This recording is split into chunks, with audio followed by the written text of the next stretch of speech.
Hi, everybody. Welcome to Office Hours. If you're watching on YouTube, you can find out more about what we do at officehours.global. Our first hour is general discussion about media and virtual production.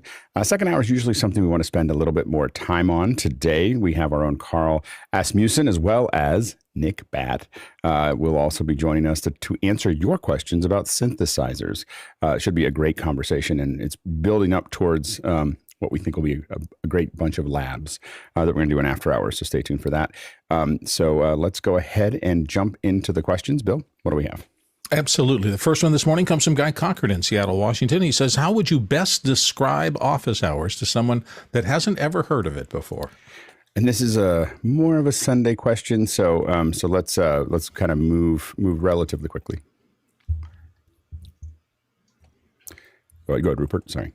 If it's a non-technical question, then I'll generally kind of tailor my description. If it's a technical person I'm speaking to, I'll just give them the link and say, you're welcome. Go ahead, Nigel. Yeah, my alternative is if they're really interested to know. If they're really interested to know, I spend longer. Otherwise, it's a virtual community looking at the future of events and production. Go ahead, Tony. I would say that it is an opportunity to continue your learning process, and you'll be very happy that you did. It is a high tuition in that you have to purchase items to play. Go ahead, Bill. I'd say it's a daily global public Zoom meeting of technologists who discuss and answer viewer questions live online. Go ahead, Mitchell. It's a virtual office with a digital water cooler talking about all things digital media. Yeah, I think that I usually talk about it as this is a place where a few hundred media and virtual production professionals get together and have a conversation about how to move things forward. A little like what everybody else said. I'd also say After Hours is the most geeky water cooler in the world. So it's where you can just go up and just talk about almost anything that's geeky, not just media, and you'll have a good conversation. All right, and we're happy to dig deeper into those on Sundays. Next question. James Fosseling of Minneapolis, Minnesota has our next question. He says, the Met Gala live stream yesterday used multiple social media streams. Clearly, the cameraman was shooting landscape, and they scan and pan the portrait view for Facebook, which was ugly. Would you do it differently? I didn't see it, so I don't know. Go ahead, Bill. I watched a good little bit of it. My wife enjoys that. And this is the Super Bowl of haute couture and costuming. I would say more costuming than haute couture, because people just make a statement in fashion. So if you want to know about trends in fashion and kind of what's going to be hot this season and stuff like that, the Met Gala is one of the fabulous things. In terms of turning it around, I suspect that in capturing all this designer, couture, fabulous, crazy dressmaking, they're looking for the maximum that they can get, even out of their broadcast. We see more and more people who are doing video in high def and then extracting photos out of that for the many other uses. So I suspect that one of the reasons they used the tall camera thing was just to get more sensor resolution for whoever was doing that. I agree. I think that's a questionable call, but we also know that there's more eyeballs on social now than there is on traditional media. So a vertical framing is not a particularly bad idea. It's also, that's the form of the clothes is vertical. So isolating everything else out and concentrating on the clothing, vertical makes some sense. Yeah, I think that close-ups, when you're dealing with a single person, I think, especially waist up, I think that close-ups, the 9x16 actually is quite nice because you don't get distracted by the stuff around it. But that's the so I think that makes sense. I think when you get into wide shots, like when you're where there's multiple people and so on and so forth, I think that 9x16 doesn't work as well as far as that goes. I will say that I've gotten used to watching a fair amount of video at 9x16, and it is a more comfortable way to watch it on your phone rather than turning it. So I think that it's understandable. I just think you always should design for it rather than trying to multi-purpose the 16:9 unless you have time to do it in post. Next question. Liberty White in Atlanta, Georgia is up next. While running a social media for a client during the Met Gala, the camera movements were jittery on Vogue's Instagram Live, but it looked like the shots came from a robo cam. What would cause that to happen? My guess is, I mean, I didn't see it. Again, I didn't see it there. My guess is when things are jittery on a RoboCam, it means that the floor isn't very stable. So you have a lot of people walking around on a raised floor. Most likely they built the floor up, and so you're probably seeing some vibration from people walking around it. It's a real problem. Jitter, and you might see a lot of jitter if it was a particularly loose floor. Go ahead, Guy. Yeah, it looks to me like they're using one of those AJA region of interest or data video touchscreen Kumo, or I think it's called Kumo, where they're just pulling it off the 4K stream and punching in. And so some of the shots are just awkwardly framed, and then when they go to move, it's not very smooth, and they just struggled through the whole thing, it looks like. It's too bad because AJA, there's a region of interest, but there's a more expensive piece of hardware that AJA has that that is like $25,000, and I can't think of the name of it at the moment. Yeah, I can't either. I'll put a link once I find it, but it says it got 3.5 million views here, so I mean, clearly somebody was watching. They got what they were looking for. Yeah, exactly. Yeah, the more expensive version that AJA has, you can set new regions and then hit it and have it very smoothly move from one region to another. So you can bring a 4K signal in and then punch in at 1080 or 720 with a 9x16, and it moves around really nicely. So it's it doesn't look like they were using it here, but it's a great tool. Go ahead, Bill, real quick. I wonder also if their workflow of getting the original camera things and then down-resing it for Facebook Live, is that what he asked? Oh, Instagram Live, that there might have been some anomalies in there. Maybe. Next question. Rupert McRae, Dallas, Texas. Why is the Shure SM7B so big? What actually takes up the space inside compared to other equivalent microphones? Go ahead, Carl. So there's actually a pop filter in the shape of a basket. So think of it like a fish and chip basket. So that covers probably 1/3 of the actual depth of the actual microphone. And then inside the capsule is probably around the halfway point of the microphone. So about where it changes from the fairy part to the solid part, that's kind of where the capsule sits. And the back's all electronics. But the first third is actually an air gap between the pop filter. And then on top of the pop filter is actually the wind mesh. So that's actually the soft, fluffy stuff. So underneath that is essentially what I've got in front of my microphone, but in a 3D shape rather than mine. It's a flat disc. Go ahead, Courtney. Yeah, Carl covered it, most of it. Yeah, the windscreen really takes it up, and pop filter. It's more of a pop filter in this case, since it's not really meant to be used outside. It's meant to be used in a radio studio, and I think it's the same capsule as the SM58 dynamic capsule that's inside there. There may be, I'm not sure if there's an amplifier in there or not, but I've never torn one apart. I think it's still dynamic. Go ahead, Mitchell. All of the above, and maybe just so it can be big and powerful and good looking on your screen. Yeah, maybe. Next question. Andy Kokendorfer in Viera, Florida is up next. Has there been a second hour on the Dugan Automixer? Looking for more info on this pertaining to hybrid events. Thanks. Go ahead, Courtney. I don't know about the hybrid events, but if you're looking for Dan Dugan has his own website where there are videos.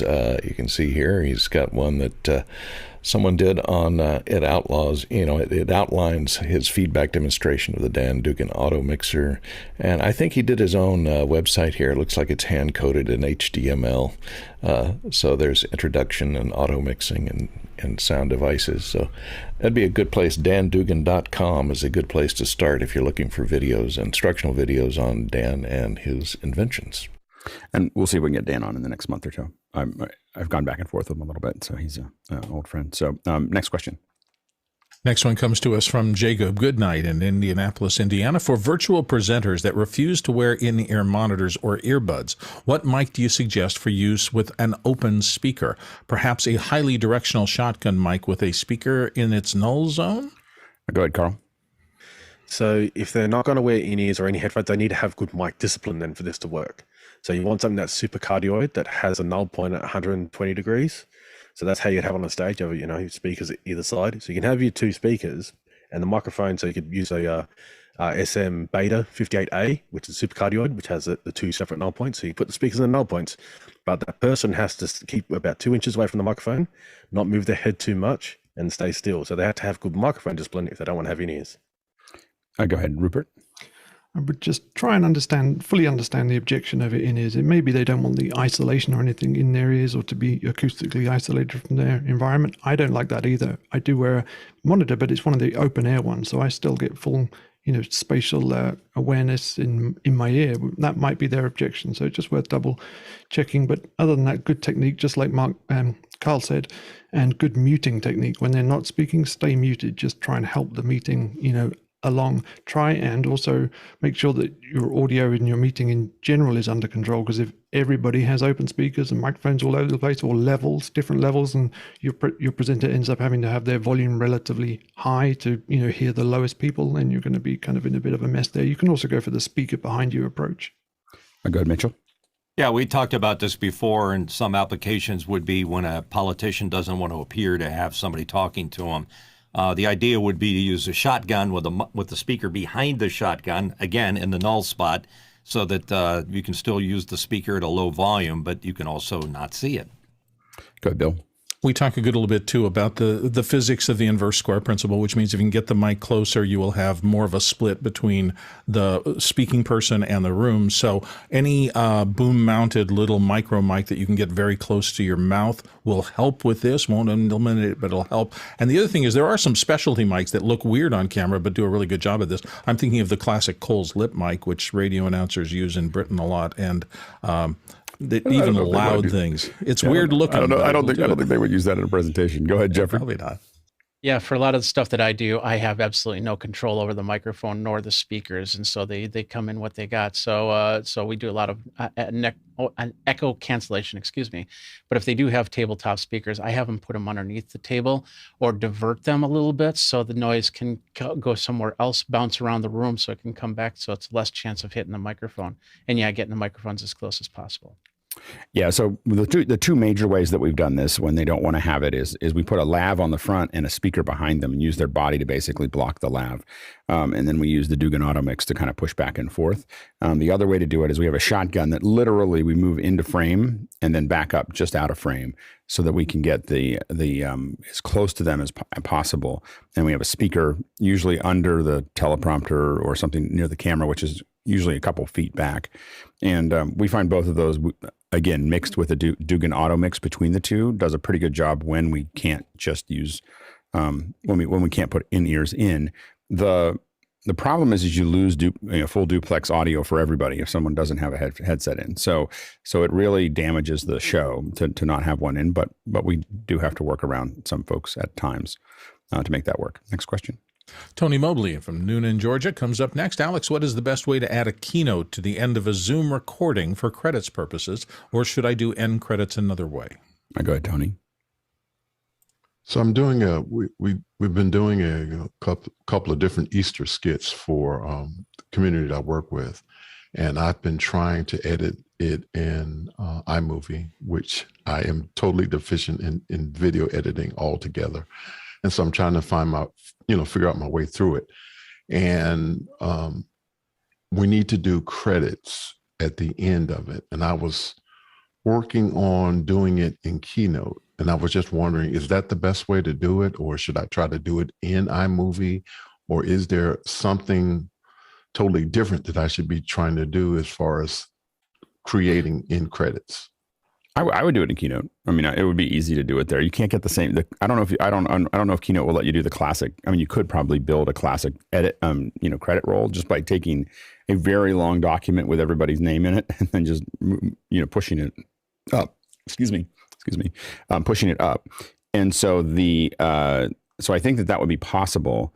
But what I would do is I don't like the scrolling, to be honest. So what I would do is just have things appear one slide after the other, or have them switch over or do something creative. But I would do that with Keynote transitions. You can cut the Keynote and have it do it. You could also just render that out as a movie, put it on a Raspberry Pi, use Playout B and just cut to it, and then it'll just play out. That would reduce the number of clicks you do during the show.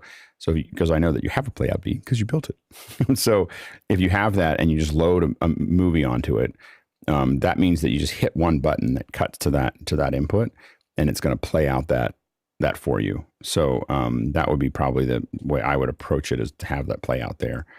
Go ahead, Mitchell, real quick.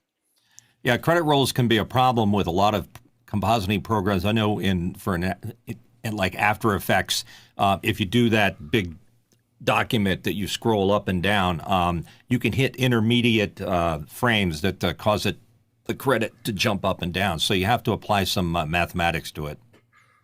I haven't had that problem. Go ahead, Jeffrey. Two things I can think of. One, you can talk to Twilmo and do SPXGC. Two, and I'm not sure if you can do it in Keynote. I know you can do it in PowerPoint. You can call up a spreadsheet and then put all the names into that and then associate that into the into PowerPoint. And I think you can do that with Keynote as well. That way you're putting the stuff into the spreadsheet, and then however transitions you work on there, it'll just happen. Next question. Graham Cardwell in Belfast, Northern Ireland, up next with what's the best way to measure the exact audio delay on a video clip? I have a clap test that's between 2 and 3 frames delayed, but timecode on Resolve only goes to frame level. Good, Carl. So as far as that, you want to detach the audio from the video, so that way you can slide in pretty much sample base as far as the audio is concerned. So you can go way between in frames. That's one way. You can use tools as well. So Clapper is one. Another tool is so Sync It. So this is what broadcasters will use at one end. So at the broadcast end, they'll put these as 2, and they'll make a tone when it hits the white at the top. And so this is actually more to do with perceived. So does it look like it's actually beeping when it hits the white at the top? So it does like a circular ping. And so that's got to do with lip sync. So it's not necessarily what's exact, it's actually what's perceived in the broadcast room or on the actual broadcast itself. Yeah, there's a couple different ways that we do it. One thing that I have to deal with is being able to do it on the live encode. And what I want to do is know that my live encode is right on. And so what I typically do to do that is I take a standard slate that I'll walk out on a stage, or I'll have somebody walk out. I don't usually do it. And they walk out and we're streaming HLS usually, so that we're building segments somewhere usually on local server. I just have someone walk out and go whack, and then they walk back. Then they walk back in. I go grab that segment that is off the server. I open it up in Final Cut and I look at how far off I basically figure out how many frames I have to move the audio to line up with the video so that I can see the audio. This isn't perceptual. This is absolute. So I can see that connection between the two. And then we delay it by that many frames. so it takes a couple minutes to do that. We are getting close to probably getting the other thing that, Sync It is one. And then the one that we really like is the Hitomi Matchbox, because it just plays something out and it reads what's coming out, and at that point what the sync is. So it's a very simple process. We did play in the Isadora lab with building something that would allow us to read the sync, and build our own test, which we will continue to do. We need the Matchbox actually to calibrate our more scrappy system. That is actually really useful because we can do it at someone's TV. You can just have a phone point at the TV and know whether it's off or not. Next question. Rupert McRae in Dallas, Texas, up next. What effective resolution does FaceTime provide, assuming an HD camera pipeline, Mac to Mac, good internet, etc.? Go ahead, Carl. So it is 1080, especially with the new iMacs. So they've actually got the 1080 FaceTime camera in there now. And it's actually using the same image syncing processor as the iPhone. So it's actually very good quality for a 1080 small lens, small sensor. So it is 1080 back and forth, but you generally have to get rid of the little window of the other person or yourself in the corner. So that's the only problem. That's where zoom rooms come in handy. Next question. Mitchell Hill in Wilmington, Delaware says Sony just announced a new power zoom lens. It's 16 to 35 millimeter super fast zoom and lightweight. What would you use it for on an E-mount camera? Go ahead, Carl. So Sony also has the FX3 and FX6. So these are Cine cameras.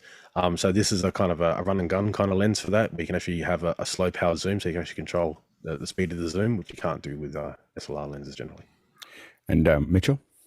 I agree. The FX3 is probably a good candidate for the use of it. There haven't been any comparably sized and lightweight zoom lenses available from Sony that also take advantage of the communication between the camera and the zoom lens. So I'm purchasing one for my ZVE10. And Courtney? And by speed, I assume you mean a speed of autofocus, because it's an f4, which isn't that fast. Or what are you speaking of when you speak speed? They're using the same servo motors that go linearly to operate the zoom, so it's super fast on that side. Yeah, I wouldn't think you'd need a really fast zoom for such a limited zoom length, 16 to 35. All right, go ahead. Next question. Next question from Tony Mobley in Noonan, Georgia. I don't know if this is a Sunday question or not. The question is, I'm having a political candidate on Wednesday. Should I reach out to the other side to try to get them on also at a later date? Go ahead, Nigel. Yeah, I don't know of any legal reason you're not public broadcasting or anything to do that. I think the question is whether you should, by the nature of being fair and balanced. And at the end of the day, that comes down to what is the conversation you're going to have? Is this a political conversation or is this a live conversation? And I've been in places before where I've used someone who's a bit controversial. And my answer has always been, hey, if we can stay away from what Chris maybe would call third rail subjects, there's not a problem. But if you engage in that, then I'm going to have to balance it up. Go ahead, Courtney. Yeah, almost all politicians have their talking points, which they always try and get in any kind of interview situation.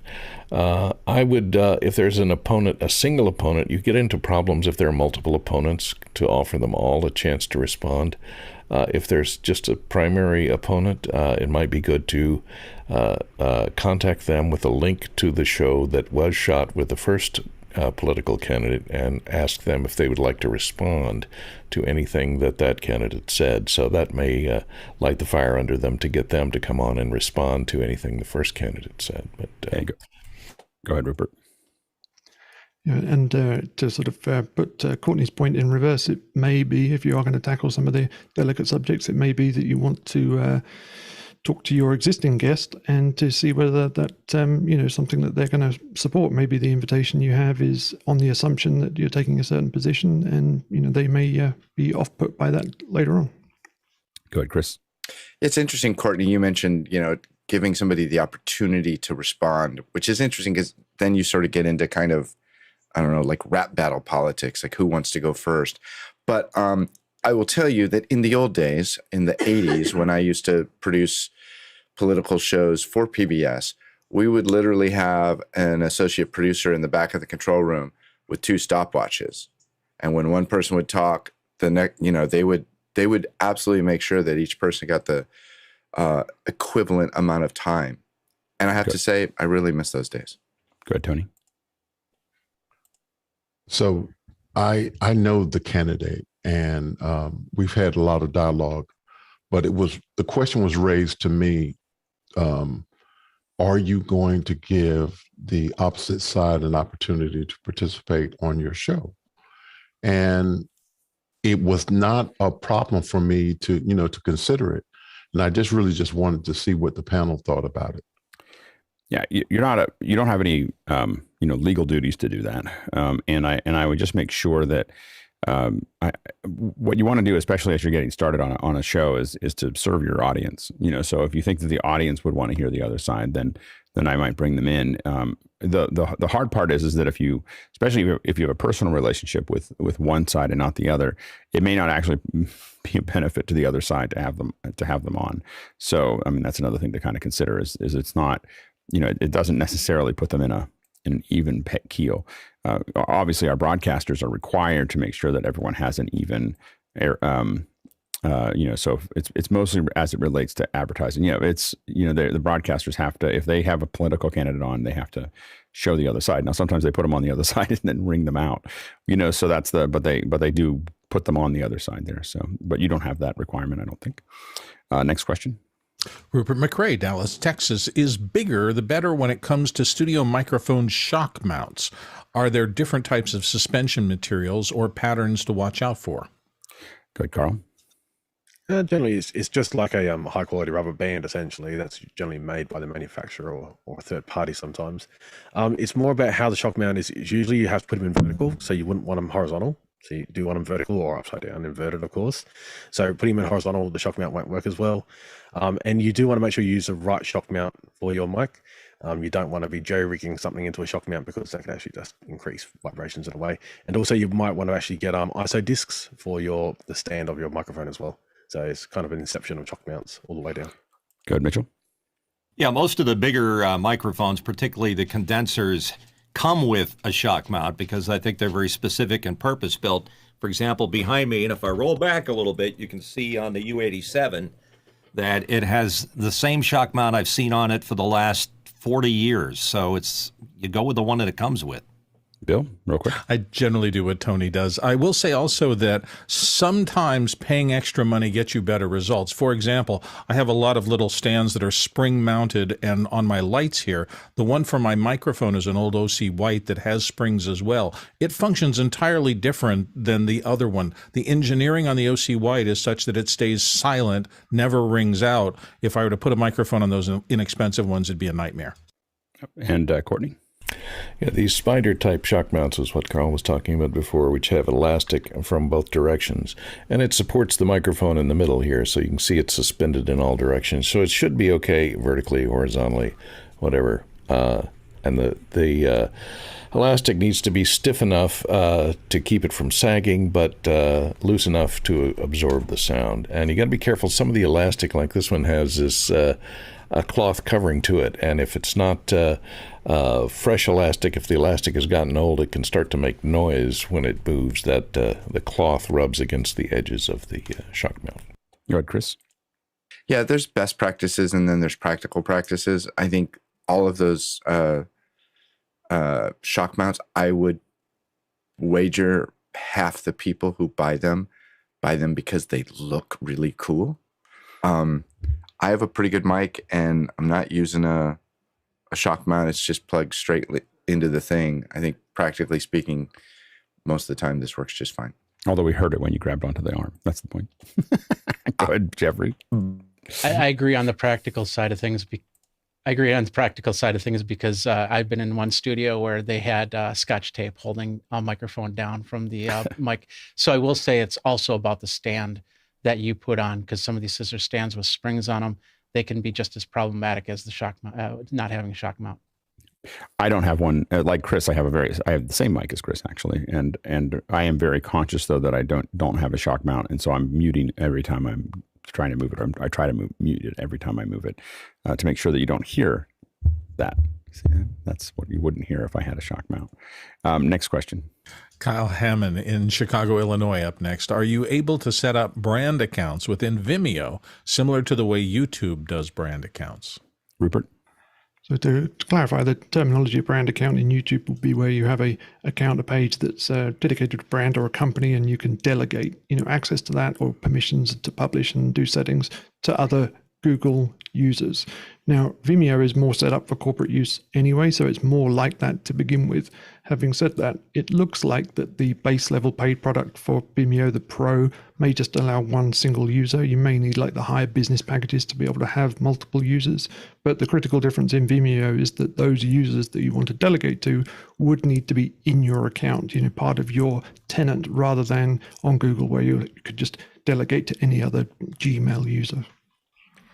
I think you can actually delegate. I've definitely been given access to people's Vimeo accounts with my own email without that. So I think that you can actually but it's an enterprise account. And so in that enterprise account, the controls are very much like you can also give them that access and take it away relatively easily. So it's really built around the multi-tenancy process once you get to that enterprise level. Go ahead, Guy. Yeah, you can see here on mine that you have invite to team. This is not the highest end account. I have two accounts. One is an enterprise account, but this one isn't it. And I can see that I can invite a viewer, an uploader, or a contributor, and then there's the admin as well. And there's something about branding here, but this is just my Guy Cochran account. Oh, it's a pro account. And then it says manage team, and you can manage 3 users. So, and then there's some branding, but it looks like it's for enter a team name, logo. There's some stuff in there. I actually prefer Wistia for our internal stuff. We use Wistia a lot. I would also take a look at that depending on what you're doing. So YouTube, Wistia, Vimeo, they all have their own place, but I love the analytics in Wistia and the kind of gatekeeping where you can lock stuff up if you want. And you can also do turnstiles, call to actions, things like that. And you can see hotspots where people watched or rewatched. So I'd look at Wistia as well. That's great. Next question. Comes to us from Peter Moore in Auckland, New Zealand. He says, I have some gas gear, GAS, he's talking tongue-in-cheek about gear acquisition syndrome, arriving Thursday and Friday. Best way to do an unboxing video with a handheld iPhone. Maybe line it up with the stand I bought yonks ago, courtesy of the TWiT network. Go ahead, Carl. Yeah, so you want to get like a clamp or just something pretty basic. If you're doing a record, it makes it a little bit easier. You just want to get that above or, just on an angle. So if you're doing your unboxing, you can go a little bit wider if you're shooting 4K and edit down to 1080. So you can zoom in and pan and scan. Makes it a little bit easier rather than having to move the iPhone around the product if you have to do that. But do get the iPhone stable and not moving. So it's only so much people can take of a moving iPhone and an unboxing. You go, Rupert? I would just take a look at Adam Savage's tested channel. He does all kinds of shots and lights and things with just like simple Joby mounts and clamps, and he's always quickly moving them around. So just maybe to get some techniques, take a look at how he does it. And Jeffrey? So I use all PTZs in this studio, and these are the angles that I have. First of all, I have the overhead angle, where I have where you can do it. You're not shown, your hands are shown, perfect view. You can bring up things and go from there. Then you have the over the shoulder look, and with the over the shoulder look, you're not in it, but your hands once again can be in it. I also have a front view shot right here, which of course I can you can kind of see my face in there. And then of course the main view, which I can then zoom back out and then show the table, show myself. So those are the 4 different types of views that you could definitely check out and see which one works for you. And the iPhone will work perfect on all of them. Go ahead, Chris.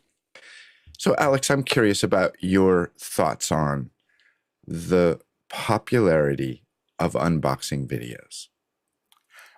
I thought I did my first unboxing when I got the satellite thing, but I just did it in after hours. I think that it's interesting to see what it looks like. I don't find unboxings to be. I mean, I thought that it was fun because I was opening it and the after hours was there, so I just opened it on after hours. Would I make it an actual video? I don't think so. Like I just find it to be. I get that it's popular and I can probably get more views by doing an unboxing. I was like, okay, well, this is how they boxed it up. Why do you think they're popular though? Oh, I think that, it's let somebody, it lets other people experience the experience that you have when you open it and what you think of it. So I think it's allowing people to, people who aren't going to buy it or who are trying to think about it. It's that very initial, it's easy because you don't have to review it. You don't have to talk about whether it works or not. You just say, okay, I'm going to open it, and you get to see it. And see what it looks like when it comes out, but they're living vicariously through you. I mean, I think that's the bottom line. It's a virtual, living through the person who's got the thing. I asked because I'm planning a whole new genre of YouTube videos, and it's shoe shopping videos. I'm going to make videos of me going shoe shopping. I was wondering what your thoughts are. I wouldn't have a lot of, what I will say is I wouldn't have a lot of, I probably wouldn't have a lot of views or put them out because I buy shoes so infrequently. Usually I buy formal shoes when I've realized that I need formal shoes and I'm somewhere else. So that's how I collect shoes is I go to Men's Warehouse and I buy some shoes. Would you say you buy more ATEM switchers than shoes? Oh yeah, absolutely. Absolutely. Not even close. I haven't bought a pair of shoes in 5 years. At least. I bought some boots. I bought some water boots that go up to my knees so I could clean the filter on my pool. That's it. Next question. Douglas Carmichael is up next. What's the maximum size of rack that would be comfortable to check as luggage before needing to go the air cargo route? Courtney. I wouldn't go any larger than a 6U, like the Gator 6U, which I think we have a graphic of here.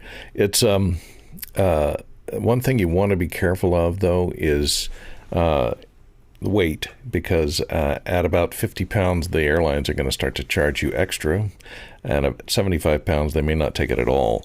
The other thing to be careful of is they have these key twist latches on them that stick out, and if they're not recessed, make sure you tape them down, because that's the first thing that gets knocked off when you give it to the baggage handling devices and robots. They'll knock those key latches off, and there's only 2 on each end, so be careful about that and keep the weight down to under 50 pounds. And because that Gator case is a vacuum formed ABS plastic, it's fairly light as far as the case itself goes. Yeah. SKB makes a series of cases that are 6U, 8U, and I think 10U that are a case. But what they did is they built these shock mount cases, and then a lot of us went back and said, hey, we'd like the part on the inside of the shock mount, but we want to be able to pull it out because we don't want to stack these giant cases on top of each other. And so literally for years we told them this, and then they released this product, and I can't think of the name of it. I want to call it skeletal or something like that. But basically it's the rack in the shock mount, and it sits inside of a case and you can pull it out. And what we do is when we check bags, we would build these, and usually we did build them in typically 6 or 8. But there is a 10. I don't think we've ever used a 10, but a 6 or 8U, and like one is the audio rack, and one is the video rack, and one is and basically then we just stack them on top. They have slight indents on the bottoms, and they stack nicely on top of each other. And then we actually use the straps that we use. We strap them together, and they turn into one giant thing. On site, they turn into a giant rack of stuff if we want to. And so, but I do believe we might have used the 10Us, and then they have different depths. There's like a 10-inch, and then there's a 13-inch or 14-inch depth. So you have to kind of think through that. But they slide out of the case, and that was the easiest way to check them. But we would check oftentimes many of them. I mean, typically like 4 to 6 of them would go out, and that really builds a full rack, for us in Tokyo or London or whatever. Go ahead, Chris, real quick. Real quick, yeah, I think weight is a bigger issue than size. They can get heavy. I can remember one time back in the 100-pound era, watching a 12-space SKB come off the luggage rack in SFO, and it came down the slide, and it was before they had the little rail there, and it went all the way out to the floor, just like boom, boom, boom, boom, head over heels. It was pretty comical. Gear survived though. Yeah, and it's called there's a injection molded fly. It's the fly rack is what we used to use there. Go ahead, Jeffrey. Yeah, I have a 6U fly rack. Make sure you get the TSA locks. That way that they're not going to break off from air travel. And of course, with wheels, that's always the best thing. I also have the injected molded 2U, which is meant to be a carry-on, so you can put it in the overhead, so you can split that up if you needed to. And what I will say about TSA locks is the TSA. There was an interview by the Washington Post of TSA, and a TSA employee was kind enough to sprawl out his keys for a photo, and they took the photo, and they're one-dimensional keys, and so basically your TSA locks are useless. I mean, they're I mean, everybody has them. So what we do is we use for locking. We use zip ties, and we specifically use bright colored zip ties because TSA only owns clear ones. TSA won't put zip ties on your bag, but they will replace your zip ties if they cut them. So what we do is we put these bright yellow or orange zip ties on, or green, or whatever it is. And then we know that if we see clear ones, that case got opened, because they're, but it's not about the lock in that case. It's about how the latches go in. They'll be nice and flat so they don't break off. Okay.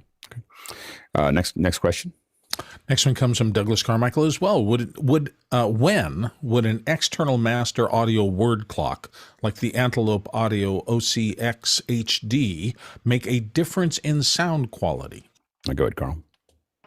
So it's got nothing to do with sound quality. What it is, it's actually got to do with if you want to record with 2 separate machines. They both need to be in lockstep with each other. It's very important with audio recording. So the sample rate has to be the same, and the word clock has to tell each machine exactly when the sample rate starts. So for me, I've actually got like a dream studio I like to build in DSD. It requires 32 separate machines. So it actually requires an Antelope atomic clock, which is 10 grand, running 5 other word clocks, which are about 5 grand each. And so you've got 50 signals coming out, going to around 30 odd machines and a few backup machines. This is what you need to do DSD these days. So if you want to record DSD, this is a requirement. But I would need about 6 different atomic clock machines running about 50 different lanes of atomic clock to do this kind of recording, very high quality recording. Essentially, it's a version of tape on the machine. But that's a requirement because they need to be in lockstep. It's also a requirement if you're going to do a backup. So some people record to Pro Tools, but they also record to like a Tascam, 64 channel as a backup. Pro Tools and the Tascam has to be in lockstep with each other. So that's not a time when you use a word clock. And can you define DSD for everybody? So DSD was created by Sony. I think in Philips in the background as well. Essentially what it is, it's a 1-bit, it's a pressure. It's like a pressure difference in digital. So you can actually take a look at the bit depth. It actually looks like audio in a way. It's a digital recording, but it's 1 bit instead of like 24 or 32. It is now becoming not superseded, but it's becoming hard because you can't edit it.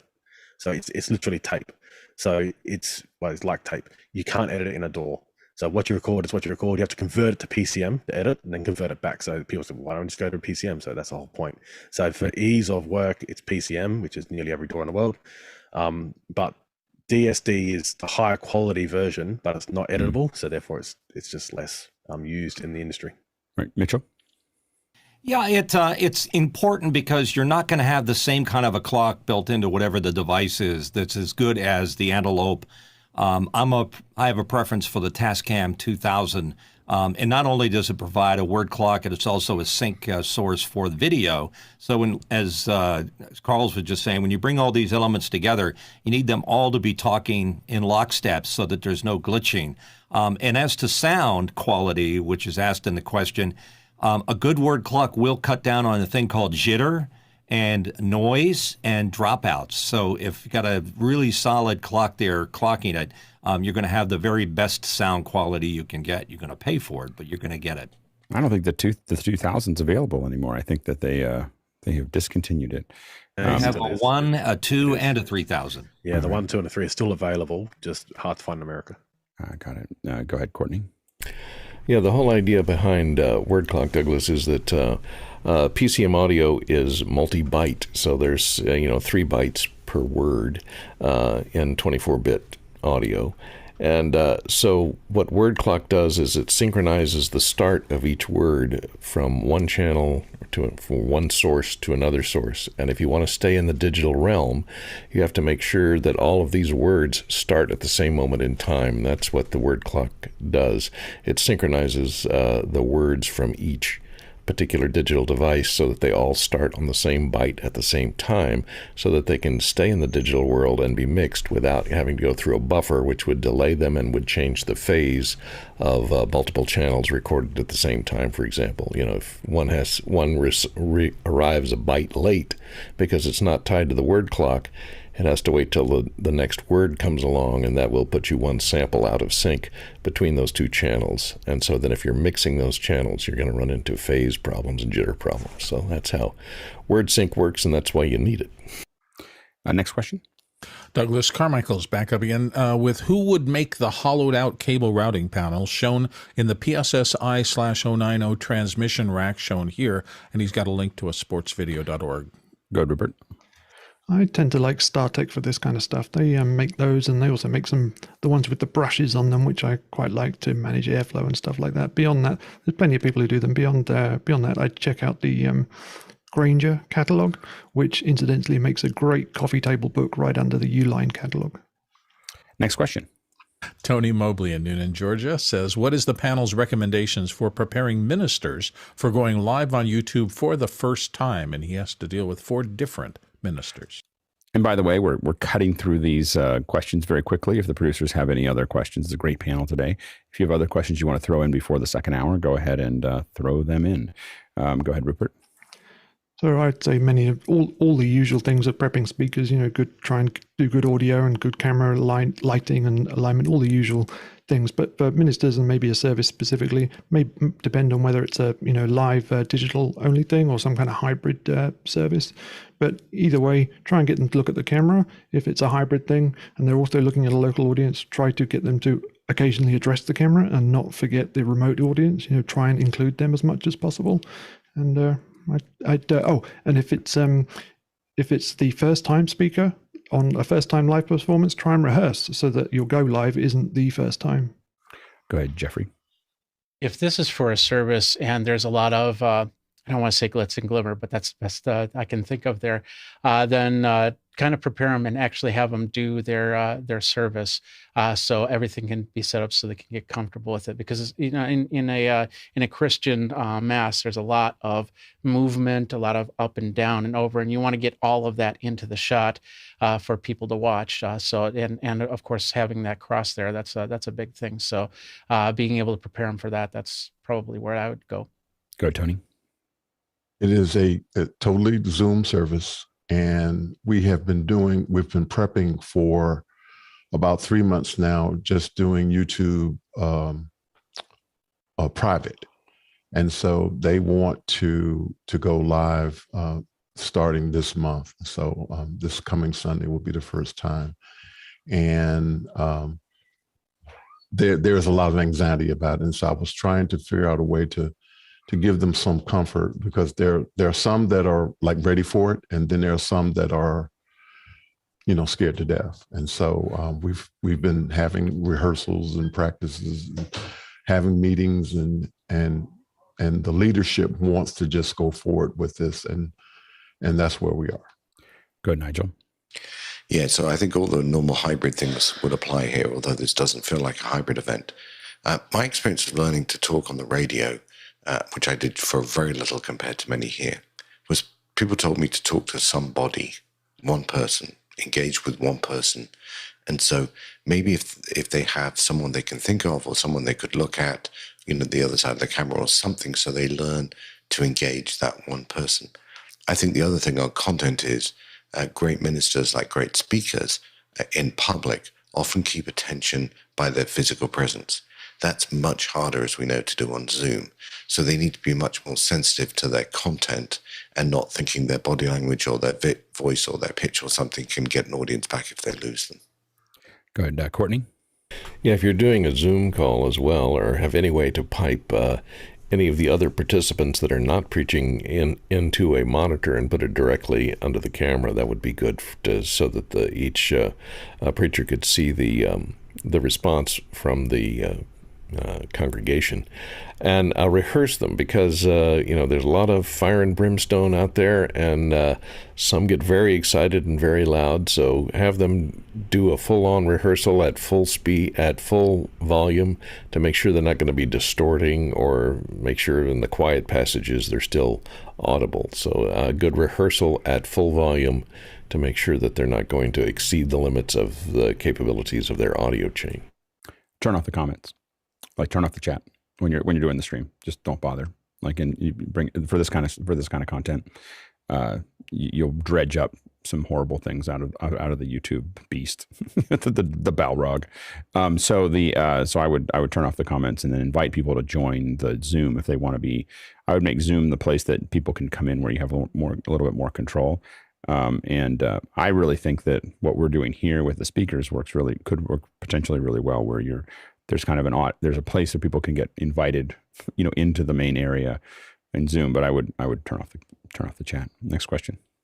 Douglas Carmichael's back again with this one. For a personal studio production lab, would you recommend staying with the ATEM Mini or going for a Constellation HD 4K if one can afford to convert every source to SDI? Good, Carl. So I think with the new ATEMs, HD ATEMs that have come out, I think with the Studio 4Ks with the SDI, so which are around actually a little bit cheaper than the 6K, I believe. I think if you're doing live, you want to move away from any Blackmagic camera that has the word cinema in it, because a cinema camera is designed for record, not designed for live. And I think the 4K studio cameras and the Broadcast G2, if you want to go up that level, is where you really want to sit now. If you're actually thinking about building out a kit, so you want to look at the new ATEMs if you're doing an HD workflow, and you want to look at either one, the 2, or the 4ME, and the studio cameras, studio 4K cameras. I would suggest always the Studio Pro, because you have the option to get the studio converter, which has an Ethernet connection. It has reference in. It's the cheapest camera. It's the only camera other than an Ursa that Blackmagic make with a reference in. But yeah, I would move away from any camera that has the word cinema in it if you intend to use that camera primarily for live streaming. Go ahead, Mitchell. My personal opinion is, for your personal studio, stick with what you've got. I don't think you need to go to the other updated stuff. I know it's very compelling if you're a gearhead to keep upgrading, but the point of the matter is you should save that money for when you really need it for something else down the pipeline. Go ahead, Rupert. The kind of converse thing to this is that all of our personal studios have become potential endpoints for professional productions. If you want to dial into something and get dialed into a wider thing, then suddenly you're at a higher scale at an enterprise level. So maybe having a larger control surface to possibly link into a larger production is a good idea. My personal studio are 6Ks and an extreme. So I don't know what other people should do, but I'm pretty happy with the compact nature of how that works. We definitely have, I mean, we have lots of cameras that are both SDI and HDMI. As a personal connection, I wouldn't try to, converting everything to SDI is going to be a pain.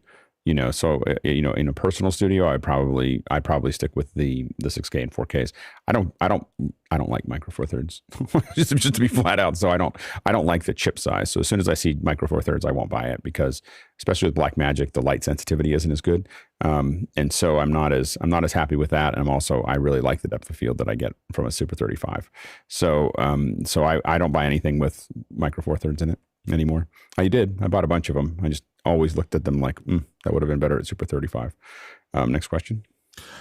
Josh Kaufman, Pittsburgh, Pennsylvania. Up next, best use cases for the built-in ATEM audio input via the included tip ring sleeve jack. Go ahead, Mitchell. I think that the 1/8 inch jack is a Achilles heel for the Extreme or any of the minis that have it. It's unbalanced. It's just a pain. But the best use, as short as line as you can get, and they get it back to balanced as fast as possible, like using a Henry input or any out of the DI that can take a consumer level audio and turn it into balanced audio. Otherwise, you're going to have problems, noise, other things, maybe mechanical issues too. Go ahead, Carl. So that particular input is only meant for one type of microphone. It's just that they made it available to work with other microphones. It's only designed for plug-in power. So lavalier, that's it. Go ahead, Rupert. So it's not meant to work with anything else other than lavalier. But they have made it available. So if you want to plug in an SM58, you can, but it won't work. If you want to plug in line level, you can, but it's unbalanced. But so it appears as like a DSLR, so you can plug in audio like you can like to a DSLR, but it's not. It was 100% designed for plug-in power, which is a lavalier. I think my biggest request would be for the at least the Extremes would be a TR, basically a mini XLR. 2 mini XLRs would be amazing. Go ahead, Rupert. I was just going to say, try and come in line, so you're not, looking for performance out of the preamps. Yeah, go ahead, Courtney. Yeah, that is my suggestion is to use it as a backup. Use a MixPre 3 coming out as a USB device into your Zoom call, and then take the line out of the MixPre 3 on that 1/8 inch jack and run that into the 1/8 inch jack, and make sure you set it to line level. That'll turn off the bias for the electret condensers, and it will give you stereo in, and then only go to it if your USB connection to the computer dies, and then you can go to the analog input on the ATEM, and then use the output of the ATEM as your sound source. Yep. Jeffrey, real quick. I find my ATEM I use a lot for ISOs. I use for recording. So yes, I will use a mixing board, and I'll be able to send channels to cameras. I'll be able to send channels to the mic units, so I have backups if need be. And the one place that I'm experimenting with using it is specifically because when I do playback through the ATEM, I want the audio to go through it.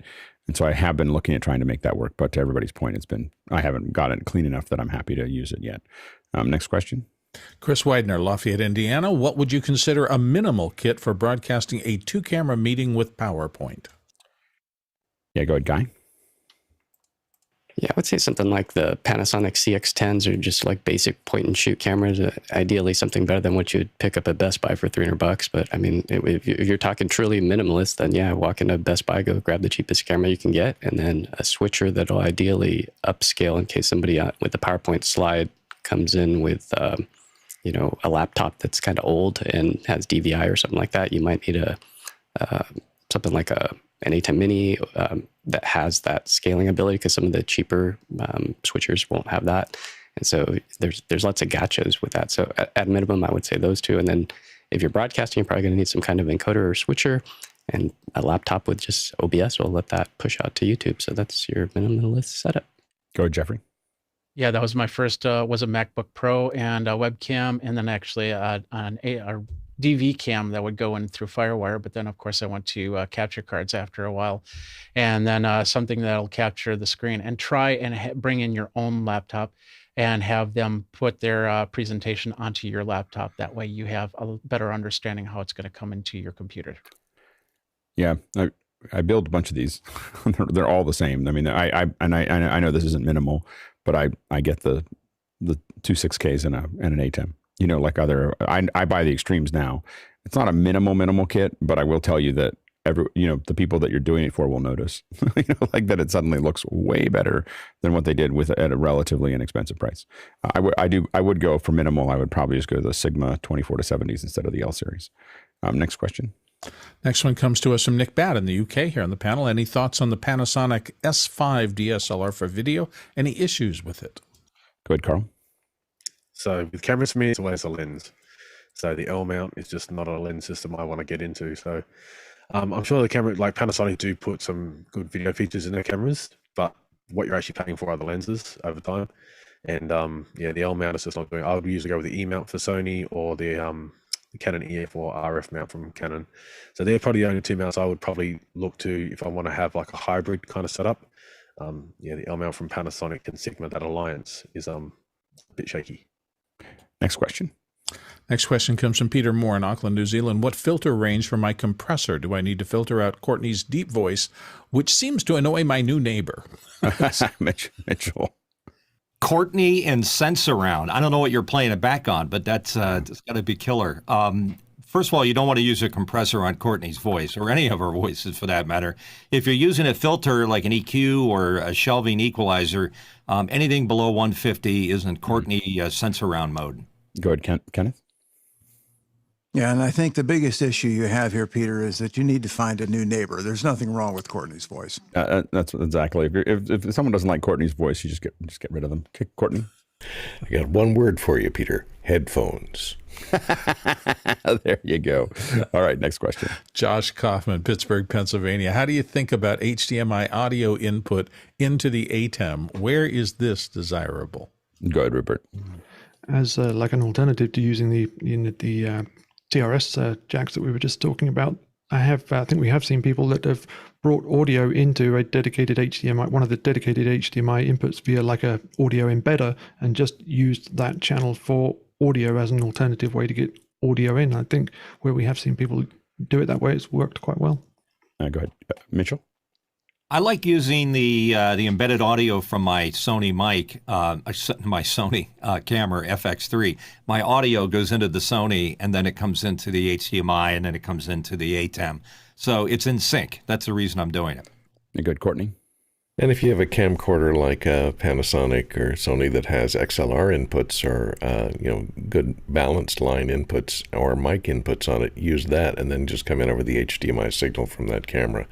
The one caveat with that is you don't have the ability to adjust the delay on any of the inputs that come in over HDMI. You only can adjust delay in the ATEM over the analog inputs. Yeah, and you have to be very careful on your gain staging. That's the biggest thing that you have to worry about, is that make sure that you run tone and it looks correct all the way through, and you test it heavily, because you have a gain stage in the camera, a gain stage at the recorder, a gain stage in the ATEM, and so all of those things have to be lined up, or you'll get a situation. We had this recently where it sounds like you're distorting, but you're quiet, because it's nailing it somewhere. Next question. Gregory Wheeler is up next. He says, what brand of countdown clocks do you recommend for use that are used by houses of worship? So I have a strong opinion about this, that you should build them. Build your countdown clock. Don't use a off-the-shelf countdown clock. It lacks. I mean, it's not hard. It takes me 10 minutes to build a countdown clock. And there's somewhere back in the thing I've done it. I'll do a separate video about it. But in After Effects or in many other things, you have some kind of time code. You can play it backwards. I use Motion to do it, and it takes me literally 10 minutes to design a countdown clock, and I can make it 3D letters, and I can make it fonts. The big thing that I worry about, that I work on, is I make sure that I have an image that is a countdown clock, and the fonts match the image that they're around. They're composited into the image, and it looks great. Countdown clocks are already not the best thing to put in front of a live stream. And so, and we'll just talk just 1 second here, is that the best thing is a pre-show. A pre-show is the best thing to put on, because it'll hold people, it'll warm them up, it'll get them ready. The second best is video with a little countdown clock in the lower corner. That is stuff that is going to be interesting to people. The next one down from there is a countdown clock, and the worst one is a still. Countdown clocks, but make them look great. It really is not hard. And it's just something that just a little bit of effort makes a huge difference. Go to Courtney real quick. Yeah, there are a lot of them online specifically for this. Here's one, Second Coming of Christ Church Countdown Timer. They make a number of them available for you specifically for houses of worship. I'm sure they don't meet Alex's bland bill. But they are available for free if you need to. Because the thing is, once you build one, you just play it over and over again. You don't have to have it anyway. Exactly. Bill. Yeah, there's a plethora of apps that do countdown for an iPhone or an iPad. And if you just want it simple, if it's a house of worship and you don't have a lot of money and you just want to do it, that little HDMI thing out into a little mixer or something like that, you can get it from an iPhone, put a countdown timer on and control it. It's the cheapest, simplest way. There you go, Guy.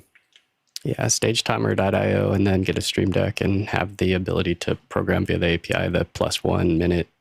So you can, if somebody's running late, you could just bam, bam, bam, bam, add a minute, add seconds, add 10 seconds, whatever you want to do. And you can set in alerts if you need to have some downstream monitors that act as kind of prompters for your talent or speaker. And I want to thank the producers as we move forward for throwing in so many questions. We sent some back but please bring them tomorrow. There's a lot of great questions that jumped in there right at the very end when we said, hey, we've got a little extra time. And so really well done. But we're going to go ahead and shift gears. All right, we're going to change our subject to synthesizers. And we have our two experts here, Karl Asmussen as well as Nick Batt is joining us. And we have, this is very global. Karl's coming in from Australia, Nick's coming in from the UK. All of us are watching here. So what I thought I would do is we would kick it off a little bit with Karl just showing a couple things about the mechanics of the synthesizer, and then we'll get Nick's thoughts to get started with the process or to follow on Karl and talk about how he looks at synthesizers, and then we're going to get to answering your questions. So really great resources here to ask questions about synthesizers. So think about your questions and throw them in as we get started. Now, go ahead, Karl, kick it off. So kind of what I want to start with is just the architecture of a synthesizer. So we're going to talk subtractive synthesizer. So this is a subtractive synthesizer here. If it's just frozen, okay, I'll have to reboot that. So I'll get back to that in a second. So I'll hit the slideshow first, and while the slide's going, I'll reboot the phone. So essentially what we're going to do is I'm going to show you through essentially the different things that can make up a synthesizer. So the different architecture, the different elements. So the first element that's most important is going to be the oscillator itself.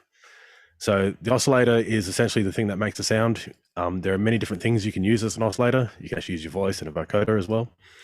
And then the oscillator, so in digital synthesis is created by a DSP, and analog synthesis is created by electronics. But the oscillator we then fed into generally something like a mixer. So it will go into an audio mixer. Sometimes they won't, sometimes they'll go straight through. Then the audio mixer is where you may mix multiple oscillators together, and then they'll pass on into a filter. So the filter is essentially the way you can actually shape the sound. You can actually cut off frequencies, either low frequencies or high frequencies, cutting out the harmonics of those frequencies. And it's actually what creates sounds that sound like something in the real world. So everything in the real world has pitch, has timbre, and has essentially an amplitude or a volume. And the changing in those things, like a trumpet to a drum, you can actually make a trumpet sound and a drum sound on one synthesizer if you understand how they work. The next would go into a VCA. So the VCA is how you control your volume. So this, if we just ran this straight as it was, an oscillator into a mixer, into a filter, and into an amplifier, you get something that sounds very much like an organ. So an organ is pretty much a tone off, tone on, and you can change the tone wheels. So with organs, you play with the harmonics, but you have something very similar to an organ. What you need to add is you want to add a bit of flavor. So you add an envelope to your amplifier to change the way the amplifier, the sound becomes louder or quieter over time. So it's a time-based envelope. And then you may add one to the oscillator as well. So by adding one to the oscillator, we'll change the pitch over time. So when you blow into a trumpet, you're actually not going to get a flat note directly. If you blow harder, you actually get a little bit over, so it'll actually go up in pitch, or you have higher overtones. So that's another way you can make that. And then you can apply one to a filter. So when you apply one to a filter, you can make the filter open or close as you start the note over time. And then when you release the note, when you take your finger off the key, for instance, then your filter can either sweep down and go quiet, or can sweep right up and go open again, depending on which way you want to go. Then the other way you can do is an LFO. So LFO onto an amp onto a VCA, so voltage controlled amplifier, that would be like a tremolo effect. So if you have ever played the guitar and you have a tremolo effect where the volume goes up and down over time, it's because it's an oscillator. You can have different wave shapes, but let's say using a sine wave or a triangle wave, then that'll be like a tremolo. You can also apply one to the oscillator. Now this is vibrato. So if anyone's heard someone play the violin, vibrato is very common there as well. So that creates more of a vibrato sound. And then you can apply one to the filter. Now that's more like a wire effect. So if you ever heard someone like rocking back and forwards on a wire pedal for a guitar like Jimi Hendrix, that creates that kind of sound by opening and closing a filter, changing the harmonics that come through. The best thing you probably want is you want two, because you'll be able to have two different rates going to two different things, or you can have the same rate going to all three things or two things. So it gets very complicated when you get to modular synthesis, but we'll try to keep it simple today. Another thing you want to add, as I said, you can make a drum sound. So if you want to make a drum sound, drums are inharmonic in a way. So you'd actually want to add noise. So it may sound a bit counterintuitive to add noise to your signal, but by adding noise and then actually making the filter dynamic, that's how you actually get a snare sound. So that's how internally how a Roland 808, they're actually hardware, they're actually created this way to actually make the different drum sounds. They actually use noise and different envelopes on different filters to make the drum sounds in 808. Now there is some other basic stuff we want to add for the architecture, which you'll find on the vast majority of synths, including software synths, and they will be a ring modulator on the oscillator. So that actually multiplies two oscillators together. You can actually multiply a divide down on a single oscillator together, so a subharmonic. So you can actually have a sub oscillator going to ring modulator with the original oscillator, and another one that you find is a frequency modulator as well. So this is where one oscillator is going to modulate another oscillator, and they're usually called a carrier and a modular signal. So that's the basics of architecture of a subtractive synthesis. I didn't want to get too deep into what these are. In workshops, in after hours, we'll probably get into what these four things do, including the audio mixer, because it may come surprise to you what an actual audio mixer can do as far as how it works with synthesis. So it may seem like a basic one. But from there, we'll go back to questions. But this will be something that we'll follow up again in after hours. It's great. It's a great overview. Yeah. And Nick, how do you think of synthesizers as you for people who are getting started? Oh, you're muted. I think the main thing really to think about is what you're starting with, what your starting point is.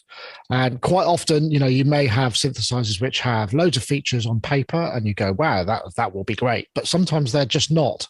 And that's down to maybe the quality of the oscillator, which is the basic sound source. So there are many, many ways in which you can affect, have a synthesizer make a sound. I mean, just a straight analog oscillator, which is about as basic as it gets, forms the basis of most subtractive synthesis, which is what Karl was talking about. But that not all oscillators are created equal. A sawtooth or a sine wave or a square wave, they don't all sound the same. And what makes them different? Do you know? That's a very good question, because I've worked with synthesizer designers and they've said, well, I can see it on the scope. Why does it sound so good? I don't understand, and it's down to these kind of little kind of tricks that skilled synthesizer designers and electronic engineers just know how to get the most out of a circuit. I mean, many synthesizers these days, analog synthesizers, are based around the same chips, that everybody else buys. There's a 3340, which you find in lots of synthesizers from the 70s onwards or 80s onwards, and they're still made, so the basis of those, and it's just a question of how you drive them and how you gain stage them and how you control them, and it really makes a difference. And really, you've just got to use your ears. And I understand that that's quite, for a novice, that's quite difficult. But if you maybe start out by going, oh, that sounds nice. If an oscillator on its own sounds really good, then you're starting from a good point, because anything you take away or add to it, you've still got this kind of fundamentally great sounding thing to then work with. And when you begin working on it, how do you start setting up these stages? Do you start with the oscillator and then start adding things to it? How do you kind of feel your way forward on building a sound? Well, it depends what you're going for, because I mean, I guess most beginners or most people who maybe, I'm assuming that's where we're starting here a little bit, is that they're maybe trying to emulate something that they've heard and they like the sound of, they want to sound a bit like this, or they have a favorite record or a favorite tune. So you can start like that by, trying to identify what is the basic waveform. Is it a square wave? Is it a sine wave? Is it, a triangle? And they all have their own different characteristics. So that would be the way, you would start. And for me personally, I guess I've kind of got an instinctive thing. So I might be thinking, just moving around some dials on a synth, you kind of generally find something that catches your ear and you go, oh, right, that started something. So now maybe I need a little more bass. So maybe, I like the kind of the mid-range or the high content of that sound. Maybe what I want to do now is get it deeper. So I could either tune the oscillator down, or I could add another one underneath that's maybe an octave or more below and create some extra oomph, which might be a different waveform. So, I mean, for me, I tend to follow my ears, but also my approach is different because most of my work with synthesizers is for reviewing. So I'm trying to find the features and find out what they do. So I try and kind of make, it's like, okay, this oscillator is great. How low does it go? How well does it track? What are the parameters? Where does it sound good? Where does it start to fall apart? So it's a little bit different from the way I tend to approach things than perhaps other people might. Absolutely. Karl, how do you approach it when you're starting off with usually when I get a new synthesizer, I'm mostly interested in how to make it make sound because I usually get them and when they come out of the box, you turn them on and they're like nothing. And so you have to always figure out, okay, what's the key trick to turning it on? So the thing I found, I think there's a lot of people in synthesis that came in via Vangelis. So that's when I was younger. I came in, I heard Vangelis, what is that instrument? And then, it's a synthesizer CS80. He had two of them running at a time because he needed two of them running at a time to do anything. And so it's actually the main theme from Blade Runner. Well, there's essentially a melody in the main theme from Blade Runner. And what I try and do is I actually try and recreate that on every synth I kind of get. How close can I get to that by doing, because there's a lot of things, there's a lot of vibrato there, there's a lot of envelope stuff going on there. There is reverb, which you'll have to add with some synths. But by doing that, I kind of learn the limitations of that synth very fast. And so I've done it with pretty much every synth that I can do it with. I try to get that CS80 brass sound that you hear in Chariots of Fire and in Blade Runner. By doing that, for me, it actually makes me, it's like a little project I've got to do on that synth. And once I do that, I'll learn about 40 or 50% of the synth already just by doing that. Knowing its parameters, knowing where, how fast the envelopes are, for instance, whether the envelopes can be sped up, slowed down, that kind of stuff, if it has built-in effects.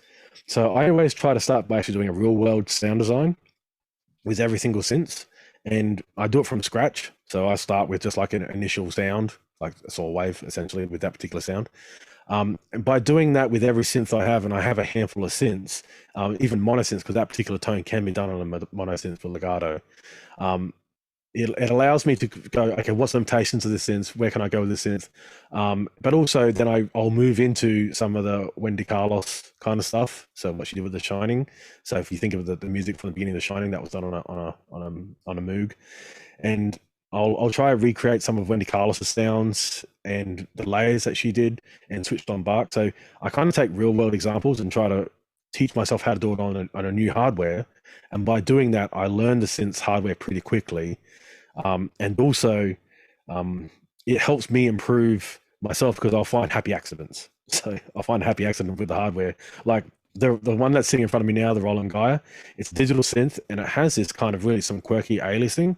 And if you actually get the aliasing just in the right spot, you get some really crazy kind of metallic sounds, which you just won't get with an analog synthesizer. It's just the DSP it's just running, interestingly, the numbers. So I found that just by getting the knob, just getting that MIDI channel to 126 and not 127, you just get some really weird sounds. And that's kind of the happy accidents you get with synthesizers too, with these as well as modular or semi-modular, but even with your standard more synthesizers that don't have patch panels on the front or on the back, you can actually get some pretty creative stuff as well. You good, Courtney? Yeah, and one thing Karl might demonstrate for a bit is the difference in waveforms determines the number of harmonics. A sine wave is a smoother transition. It doesn't have any sharp corners on it, so it has fewer harmonics and more natural sounding. It's if you're modeling the sound of natural instruments like oboes or clarinets, you would use sine wave. Once you get up into sawtooth wave or a square wave or a pulse, you get a lot of even and odd harmonics, and those harmonics can be run. When you sweep a filter, you sweep through those harmonics, which gives it that characteristic, unique sound. And the beating of those harmonics, which was what Karl was talking about, where you get these artifacts, where if you mix two sawtooths together, they have a large number of harmonics that will beat against each other and create new frequencies that vary as you vary the frequency of one, it'll create a secondary frequency that changes at a different rate. And so those happy accidents is what creates a lot of the unique sounds. And if you notice the difference, it might be good to show the same frequency of a sine wave, sawtooth wave, triangle wave, and pulse. Karl, why don't you go ahead and show a little bit of the Gaia there, and then just for a couple minutes, and then we're going to jump to the questions. We got questions starting to stack up. So what we'll do is we'll focus here on the oscillator section. So I won't use my hand, I'll use a little pen. So the oscillator section is this part here. And so my first slide in the slides that I was showing before, so the blue section there. So we're going to talk about the blue section for a second. So as Courtney said, we've got different. So I'll start on the sine wave. So here's middle C on the sine wave. And it's just a fundamental tone. But then we'll go to, as he said, a sawtooth. And that's all the harmonics. So that's fully open with the filter at the moment. And then we can go to a square wave. So this is like an oboe or a clarinet. And then we'll go to Nick's favorite, so pulse width modulation. That's for you, Nick. And then the triangle wave. Triangle wave is quite interesting one, actually. So it's essentially similar to a sawtooth, but it has the even harmonics are a little bit lower in frequency. And then we have noise, as I said before. So noise is really good for drums. So if we take noise and bring out a filter.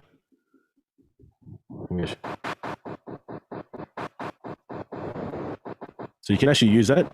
If you think like a snare, we can build a snare later in a particular lab we'll do later. And then Supersaw. Now Supersaw is essentially Roland's 1990s digital synths.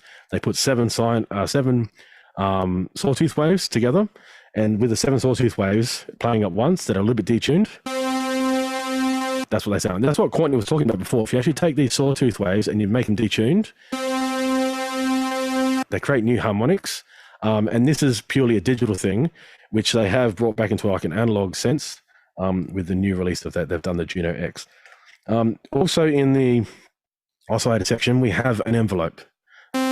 So what that does is I'll use it. So we can actually change the attack. And if we change the attack so it goes up, we can actually make it go up and down. So we can make it go once, and it will sit tight. But if we actually make it go just subtly, let's just do a subtle thing here.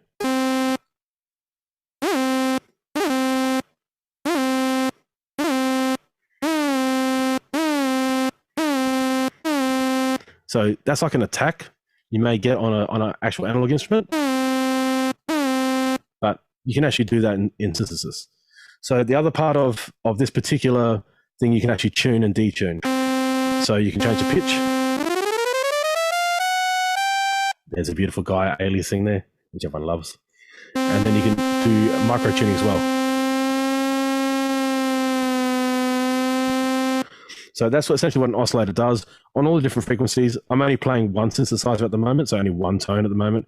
I don't want to get too crazy with this at the moment, but they're the different ones, as Courtney was saying, and you can actually layer these against each other. So you can actually put a sawtooth with a square, and you can actually get some pretty interesting sounds. We'll get that another time though. That's great.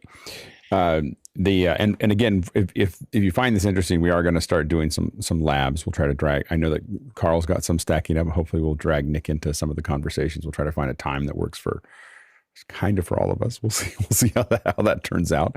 But we'll talk about some of these in more detail. Let's go ahead and jump. Let's go ahead and jump into the questions. Guy Cochran from Seattle has our first one here. A book by the founder of Roland, An Age Without Samples, is one that Karl has highly recommended. What is it about that book that's so compelling? I have it, and I keep on meaning to read it. like it's, but it's sitting just outside my reach over here. But have you guys read that book? Do you have any opinions about it? Nope. Karl? So yeah, I have, of course. So the book essentially for me it's a second book from Kakahashi, the founder of Roland. And in the second book, it's kind of like when an old man doesn't care anymore. He'll just say what he wants. That's the best stuff. And so he was an older man when he wrote this. He was in his 80s. And some of it was the stuff that was, I think, edited out of his first book, which was his, the history of Roland, history of him getting into music, that kind of stuff. But he also talks about that he believes music and video are symbiotic. They go together. So we think of music videos, but he believed live production. This is why Roland make live switches, because Kakahashi went, I want to make live switches because I think musicians should perform live to everyone around. They should reach out to everyone around the world, and musicians should learn how to use this equipment. So that's why Roland made video switches. It's kind of, why does this music? Because Kakahashi himself believed that. Another thing that Kakahashi has in there is this recreation of traditional instruments via electronic means. So he did this with his final company. So he ended up leaving Roland, kind of retiring in a way. The management bought out Roland, and then he actually created a new company himself again. And in this new company, he created an electronic drum or a hand drum. And so it's a traditional instrument in a way, but it looks like a traditional instrument. It plays like a traditional instrument, but it's electronic. And what he wanted to do, he wanted to take a lot of traditional instruments, make their electronic version, but rather than doing it like in software, he actually wanted to make it in the real. So it looks like the real instrument, it plays like the real instrument, but it's actually electronic. And that's something he tried to do his whole life. So he tried to make instruments that go back to classical instruments. So when we think of classical instruments, I don't mean classical, I actually mean like early instruments. We're talking before classical music. So we're talking like a flute. That would be something that's been around for thousands of years. And that's something you can create. So a flute is a monophonic synthesizer, essentially. Another instrument like a lute. So that's a chord instrument. So it can play multiple notes. And he did this. He eventually did make machines that did this in the mid-80s. The Quattro. Quattro could play 4 instruments at once on one machine. So it could have a rhythm section, it could have a bass line, which is monophonic, it could have a lead line, which is monophonic like a flute, and they could have a chord section. So I think it was a 4-voice chord that it could actually do as well. And so this is something he tried to recreate. This is kind of music from probably 400 or 500 years ago, and what we now consider folk music, that this kind of music that's still done today. We classify it as folk music regardless of pretty much which country you come from. But he talks a lot about that in the book as well. He does talk a bit about business, and he talks about territories of business as well. So this is what I mean. It comes from his later years. So he's talking about things that may have not worked out for him. But I do like the fact, the part where he actually talks about music and video together, and the part where he talks about traditional instruments being recreated electronically, but still being performed the same way a traditional instrument would be. So just think about a harp that looks like a harp, but it's actually electronic. Yeah, I know for some of us that are doing that work in surround, being able to reproduce a lot of those things is really useful, because by not having the mics there, if you're able to get close enough, you can do a lot more with it as far as moving those objects around. Let's go ahead and jump into the next question. James Fosseline in Minneapolis, Minnesota says, with a certain sound you want to create, do you decide you need to start with additive, subtractive, or wavetable synth? Go ahead, Nick. Good question. That's a good question. I mean, I think it's really difficult, because until you know what each sound is capable, each sound synthesis method is capable of, you sort of don't know where you're looking. So it's some oscillators, as we know, are analog, some are wavetable, some are sample based, and so it really depends on where you're starting from. Making a complex acoustic instrument out of a set of basic analog waveforms is possible, but it's very difficult, and it's quite a skilled process.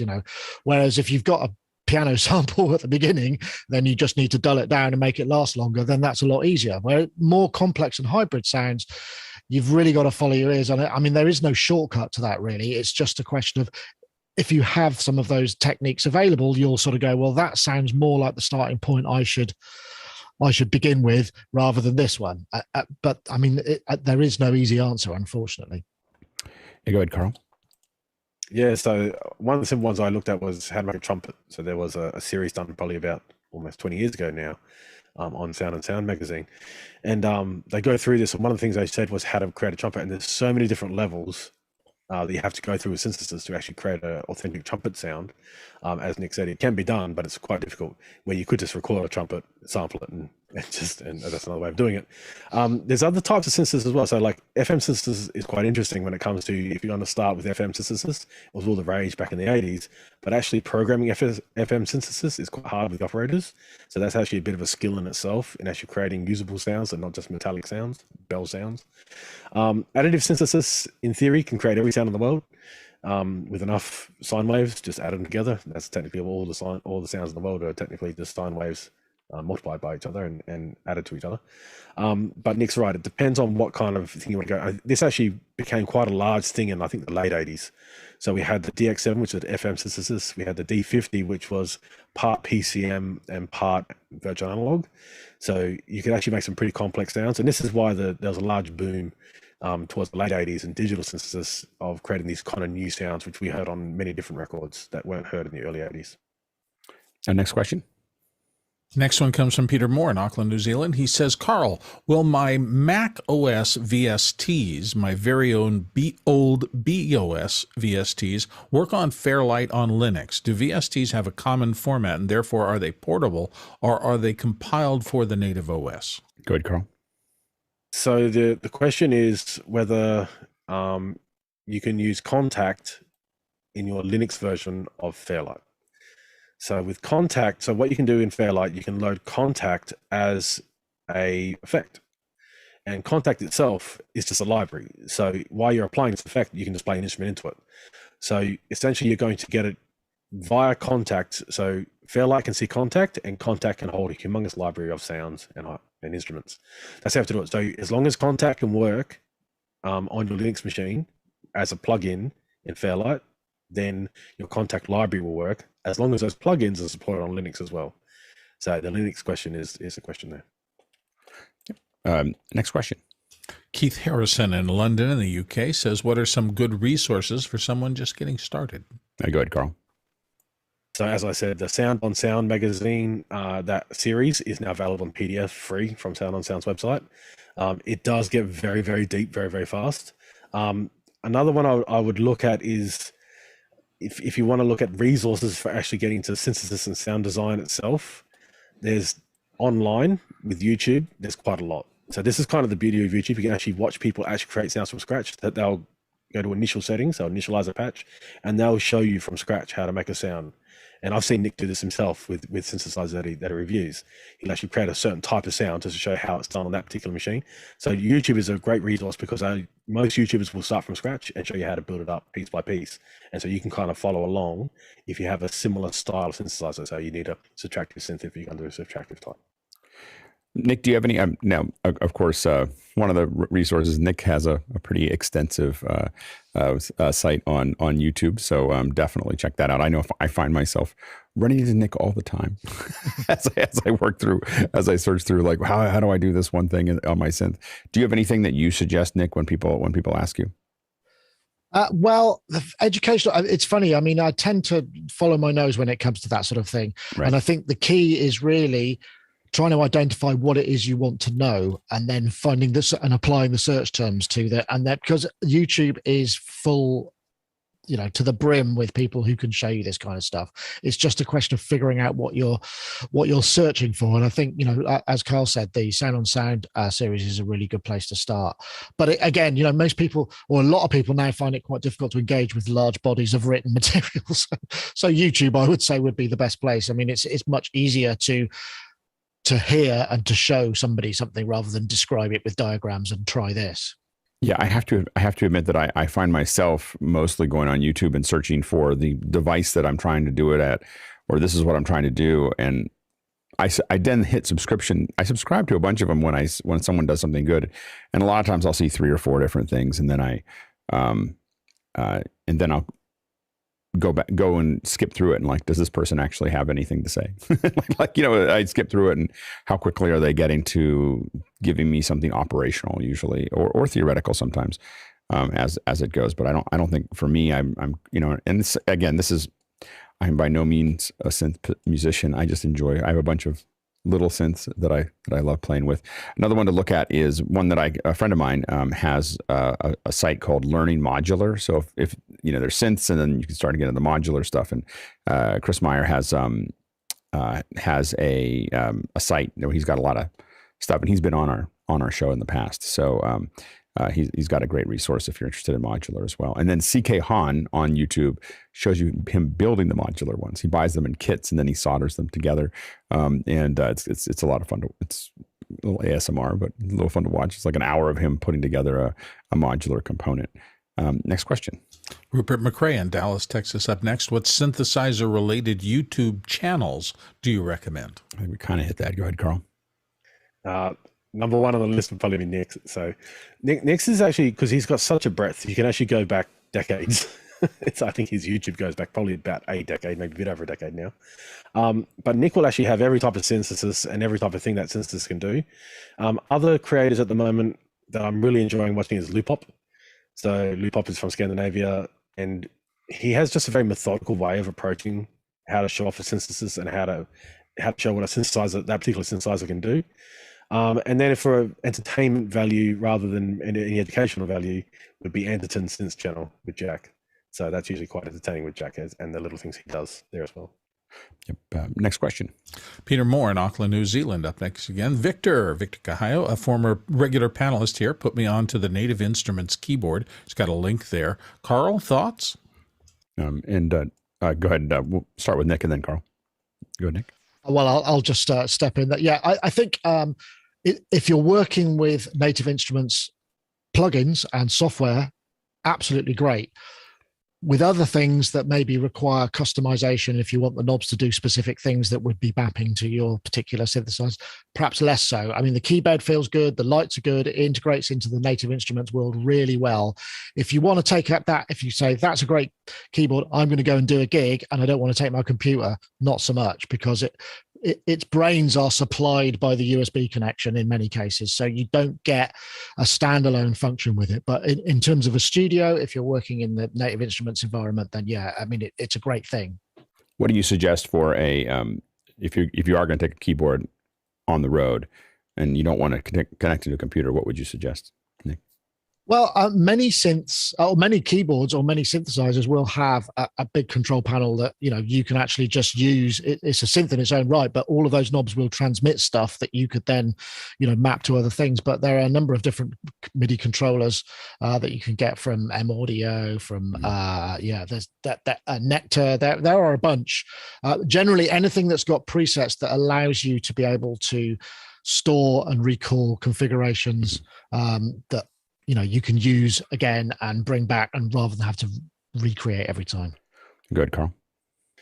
So yeah, as Nick said, so the Native Instruments controllers work really well with Native Instruments software because they hook in really well. For me, I have the Roland Pro 800 and all those kind of ones. The other one I would look at is Novation's SL series, so the SL 61. That is probably the only thing it's missing that the Roland has is system exclusive, which I kind of like system exclusive to control a D50. I'm a bit crazy in that way, but let's just move away from the D50 for a second. But if you just want to control software synths, then yeah, I think the Novation SL61 or 49, depending on what size you want to get, the third version, so the Mark III of this, is a no-brainer. It has an arpeggiator, sequencer, everything built in. It's quite an amazing synth. And I remember Nick did a review on it. It's pretty cool. Nice. Next question. Rupert McRae, Dallas, Texas up again. Do you enjoy listening to your synthesizer on headphones or open speakers? And what are the pros and cons of doing it either way? Go ahead, Nick. Well, wherever possible, open speakers as loud as possible, as your neighbors will appreciate or not. Because the thing about electronic music and electronic things, if you've not been to a medium or large size venue with a big PA and listened to a pure electronic artist, say with a modular or analog synthesizers, fill the room with sound, then you won't necessarily always appreciate how much sound they can generate. I use here when I'm reviewing, I have a pair behind me. There's a pair of Focal 8-inch speakers, and I need something with a lot of load because I'm evaluating. I need to know how much bass there is in the oscillator. At least that's my excuse. But I mean, as much as your neighbors or your partner or your ears will stand, but obviously within safe environments. Headphones are great, and particularly the headphones can be really good more for a sound which has more effects in it. So you're going to get more of the stereo, and you can really kind of immerse yourself in the world of it. I mean, they're both fine, but speakers every time.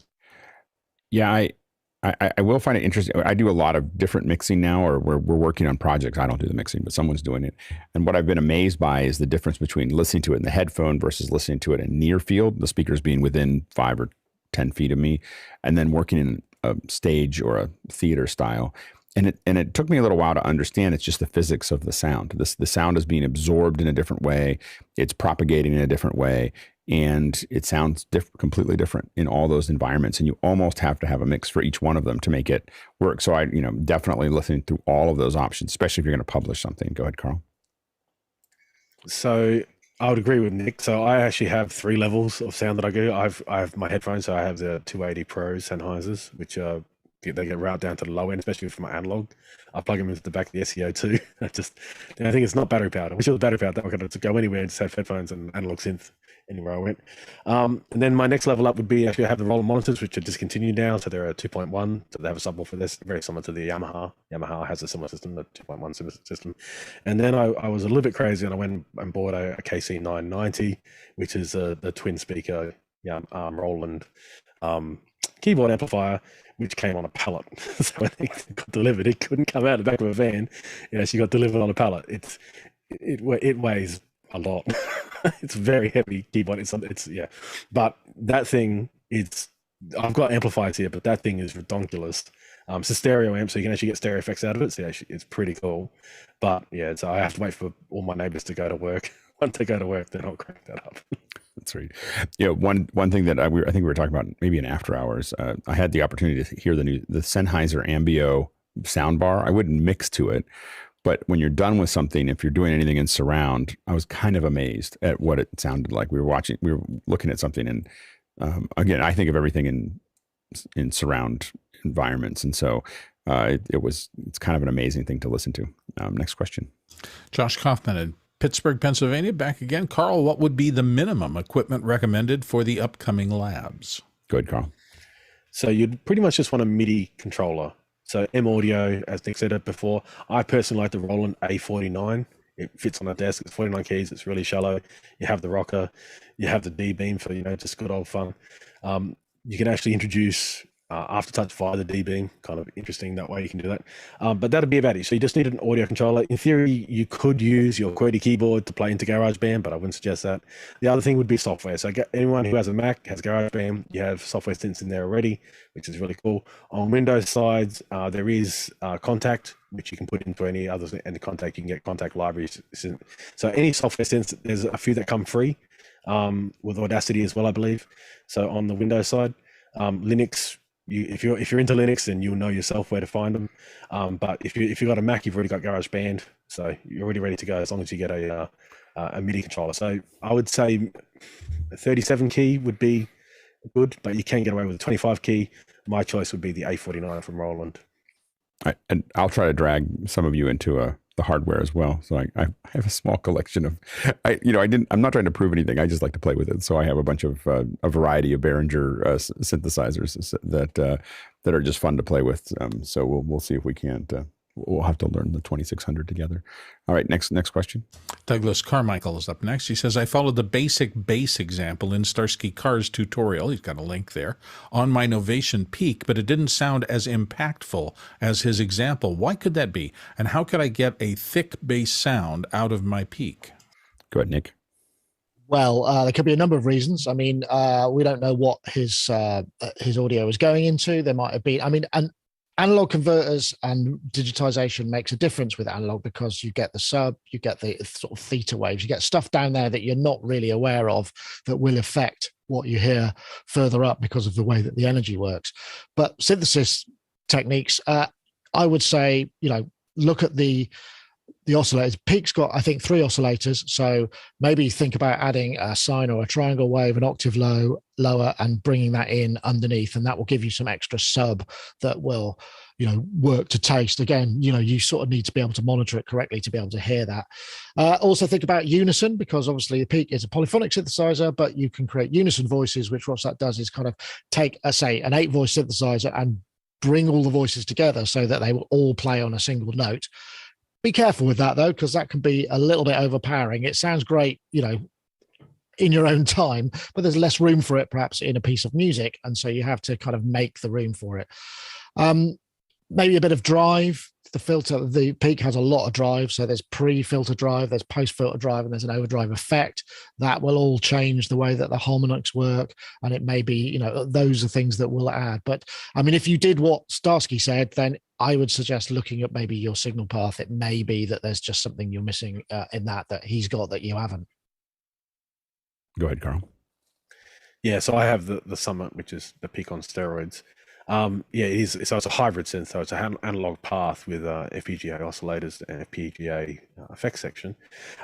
You do have to be really careful of what you set, and there could be just one setting, as Nick said, unison. So he may have just switched on unison really quickly in his video, and he didn't notice what he was doing, or he was spreading out the oscillators and detuning the oscillators, and that's just something in the menu that is really quick, and that'll actually change the sound humongously. Also, it depends on what he's playing the Peak with, because the Peak doesn't have a keyboard. So if you're playing with like Novation's Launchpad is actually polyphonic. The Peak is polyphonic. So if you actually use a polyphonic, you can actually get some very interesting tones out of it by how you play it, not just by on off as far as a key press. So having the Peak being polyphonic and having Novation making a polyphonic pad, you can actually buy polyphonic keyboards as well. Will change the way that the dynamic sound depending on how you play it, not just how the synthesizer is set. Next question. Peter Marsh starts out by noting that given that synths have such a dynamic range, huge bass responses and high trebles, what speakers or monitors at an entry level and up specs would you recommend for all price points? Yeah, he knows it's a hard question, but people do have budgets. Good, Karl. So at all price points, I would say like the entry level Behringer monitors would be at the lower end. So these are around, I think, about $300 for a pair. Then the next one up would probably be the Yamahas, which would probably set you back about $1,000 US a pair. And then once you're going above that, you can go to the S3s and ATEM and stuff like that, or you can go to like what I've got, which is the KC990, which is essentially like a guitar amp for keyboards. But be careful. So especially with analog synthesizers, you can blow your speakers really quickly because you can send through some very powerful waves, electronic signals into those speakers, and you can easily blow the speakers very quickly if you are not careful with especially the bass response, and also the TWiT is at the higher end as well. So it's very easy to blow speakers with a synthesizer, and it's actually very easy to destroy speakers with a synthesizer if you know how to do it. I don't suggest doing it, of course, but if you don't know what you're doing with analog synth, be very careful hooking it up to a synthesizer. I would always suggest headphones first, and if it doesn't sound painful in headphones, then switch over to your monitors so you're not going to destroy them. Next question. Douglas Carmichael's back again. I'm thinking of streamlining my Electron setup. Currently, I have an Analog 4 Rhythm and a Digitone. Would the Digicart Syntac be a better melodic sequencing companion for the Roland Phantom 06? Desk space is a factor. Go ahead, Nick. Okay, well, the Analog 4 is a great sounding analog synthesizer. It's got a certain flavor to it. And as you find with many synthesizers, there are instruments have certain flavors. The Analog 4 is very dreamy, but it all can be quite tight and punchy. I think the Digitact is more sample based. It's for playing back samples. Digitone is a FM based synthesizer, and the Syntact is a new one, which is, these are all models by Electron. The Syntact is more like a kind of 12-channel drum machine with analog synthesis methods, and not sample, but some digital.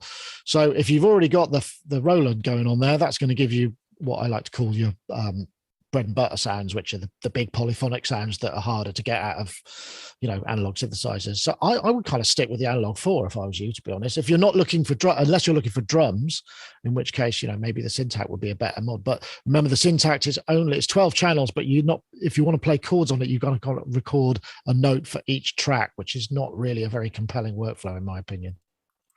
Speaking of the drums, have you played with any of the electronic drums that we were talking about earlier? This is I think it's the AVS Corporation. The electronic drums that were made by the former founder of Roland. Have either of you played with those drums? I've never seen them. They're so rare. So they're meant to be really high end. Right. These are the ATV, like ATV, yeah, the ATV. EXS5s. Yeah. So it's essentially the brain. So the brain of those. So they're very high quality as far as the components, as far as the drum components. Mm-hmm. But the brain, essentially the controller of it, is what's it's quite amazing. So I've never actually seen one in the real, but I've heard that they're actually quite amazing. I know that pros would usually go over with a Roland with the 50 or 50X. But I have heard the ATVs are quite amazing as far as what they can do. Yeah, go ahead, Nick. I haven't myself, but I will say if you're looking for something that's kind of physically an electronic physical kind of drum, Korg make a wave drum, which was a kind of slight anomaly. They made two of them. There's no MIDI, you had to play it, but it was physical modeling and it very, very responsive to the way that you played. And so if you're looking to kind of some sort of very specific electronic drum instrument, it might be worth looking at those. I mean, they're quite old now and I think you can still pick them up, but it's a very unique instrument. It's more like a hand drum effectively with this incredible physical modeling built in, but really, really sensitive. Yeah. Again, it's the thing that I'm looking for is trying to figure out how to have something that really sounds like drums.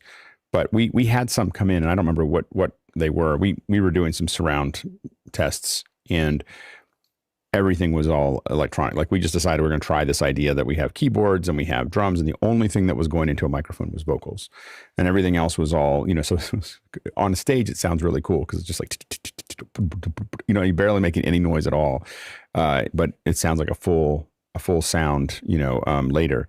And I just don't remember. At the time I was more worried about streaming and I wasn't paying attention to what we were using. And now I'm trying to figure that out.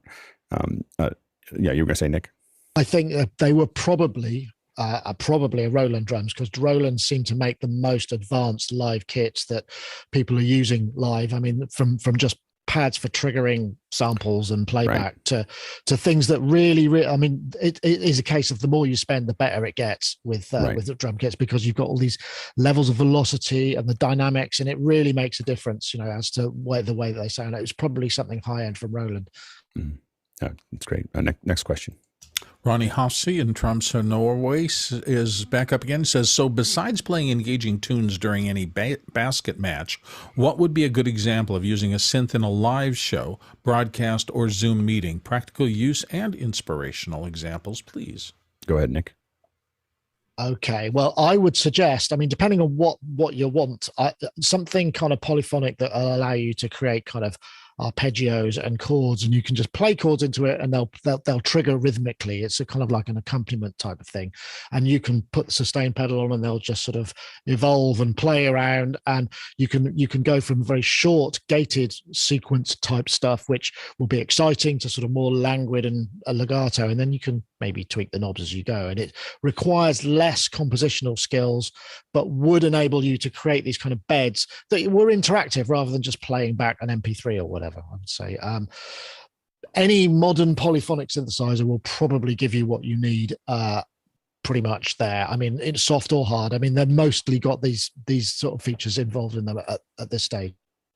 Good, Carl. So the interesting thing is at a Zoom meeting. So during COVID, the number one thing a lot of people did over Zoom was meditation and yoga. And I wish I got on that bandwagon early because a lot of people who played synths got into that. And essentially it was just the yoga instructor and a person who played synths to play this calming background music. And they were just essentially triggering samples and loops and stuff. But essentially they were moving in time with the yoga instructor. So the yoga instructor couldn't work to a tape because they wanted to move. So when the yoga instructor moved to the next position, they'll just move on to the next sample or the next trigger of loops. And so a lot of people who were making music and made that kind of ambient music for meditation and yoga made a lot of money because these yoga classes went online. Instead of it being on tape, they actually had live people playing. Yeah. Next question. Next one comes from Peter Morgan in Auckland, New Zealand. I need to ask this. Do VSTs have a common format and therefore portable, or are they compiled for the native OS? Good, Carl. They are compiled. So Apple have audio units, AU. So VST is what you'd see over on the on the Windows side, but they do have a common language, but there's only 3 major languages for VSTs, and regardless of what platform you're on, all software that can see VSTs will generally have one of those 3 languages in it. Next question. Peter Moore back right again with need to answer an argument. Karl, at a music show in Camberwell, Melbourne, Australia, ages ago, the Kurzweil rep showed me Never Tear Us Apart and their keyboard synth. Other people said no. In Excess never used the Kurzweil. Any ideas? Go ahead, Karl. I don't know if In Excess uses the Kurzweil. I know that some of the bands back then were actually just given synths to play in their live shows, but that's not what they use in the studio. So in the studio, they may have had something else. I'd have to do a bit of research on that, but it could have been a promotion that they were giving them to use on stage and a big name on the back of the synth, rather than what they actually tracked in the studio. Next question. Douglas Carmichael's up next again. He says, what do you think about monitoring on headphones with plugins like Waves NX? He's got a link there. I found it makes a miraculous difference in mix quality when using an NX plugin on headphones for long periods. Go ahead, Nick. Yeah, I actually reviewed the NX system. And for those who perhaps don't know, the NX system is like a kind of virtual environment. So they've sampled famous studios, Abbey Road, Ocean Way. I don't know if they've done Ocean Way, but certain sort of very famous listening rooms in studios. And they've got this thing on your head, which is like a kind of a positional tracker, which you calibrate with their software. And then you can switch the speakers, say the near fields in Abbey Road Studio 1 or the midfields or the really big ones, and you can listen to them. And when you move your head, you have the sense that you're listening to it in a space. And it sounds really gimmicky. And, we've heard it before with some, there are some other ways of doing surround, but it's a really powerful system, because one thing that I found, I was really able to gauge the low end much more easily, much more adequately than I could just if I was listening on headphones, because I was really tricked. There's a very descriptive UI, and you look at it and you move your head, and it's sort of the psychoacoustics going on in here. But I think it really does help. I mean, it really, and there are other systems like this available, but I found it quite helpful actually myself. Next question. James Fossley in Minneapolis says, are there copyright issues sampling from one synth to use in another one? Go ahead, Nick. Okay, well, no. If you're talking about analog electronics, then, fill your boots. There's no way you can copyright that kind of stuff. But during the 80s and 90s, there were a lot of synthesizers that were made with portions and pieces of samples inside the memory, such as the D50 that Karl will be very familiar with. And there was actually a case because Eric Persing from Spectrasonics made quite a lot of these PCMs. And these were really short things. So they might be the from a trumpet or just the twang from a guitar that you then add some other stuff. But those samples in themselves, if you then sample those and sell them on as part of your own sound library, yeah, absolutely yes. And there was actual legal precedence for it, but not with electronics, I don't think. Or I don't see how you could do that because it's so variable. There's no digital information there.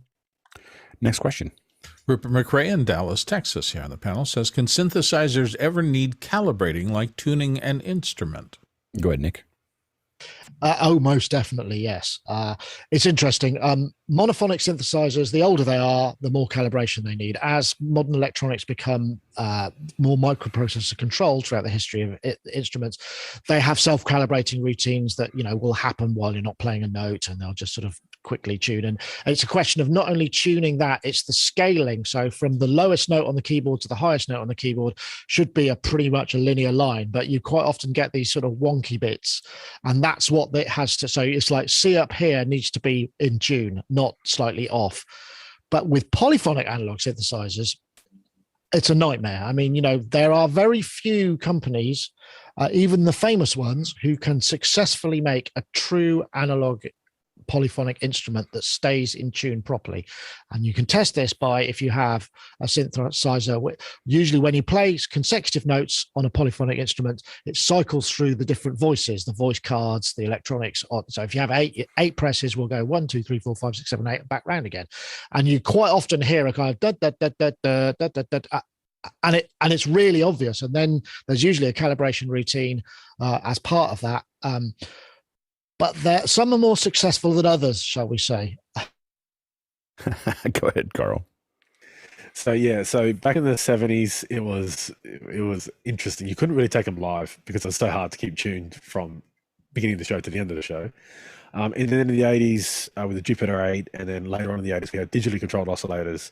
So we could actually control the oscillators digitally and try to keep them in tune in with the polys. So the technology kind of caught up with the analogs, trying to keep the analogs in line.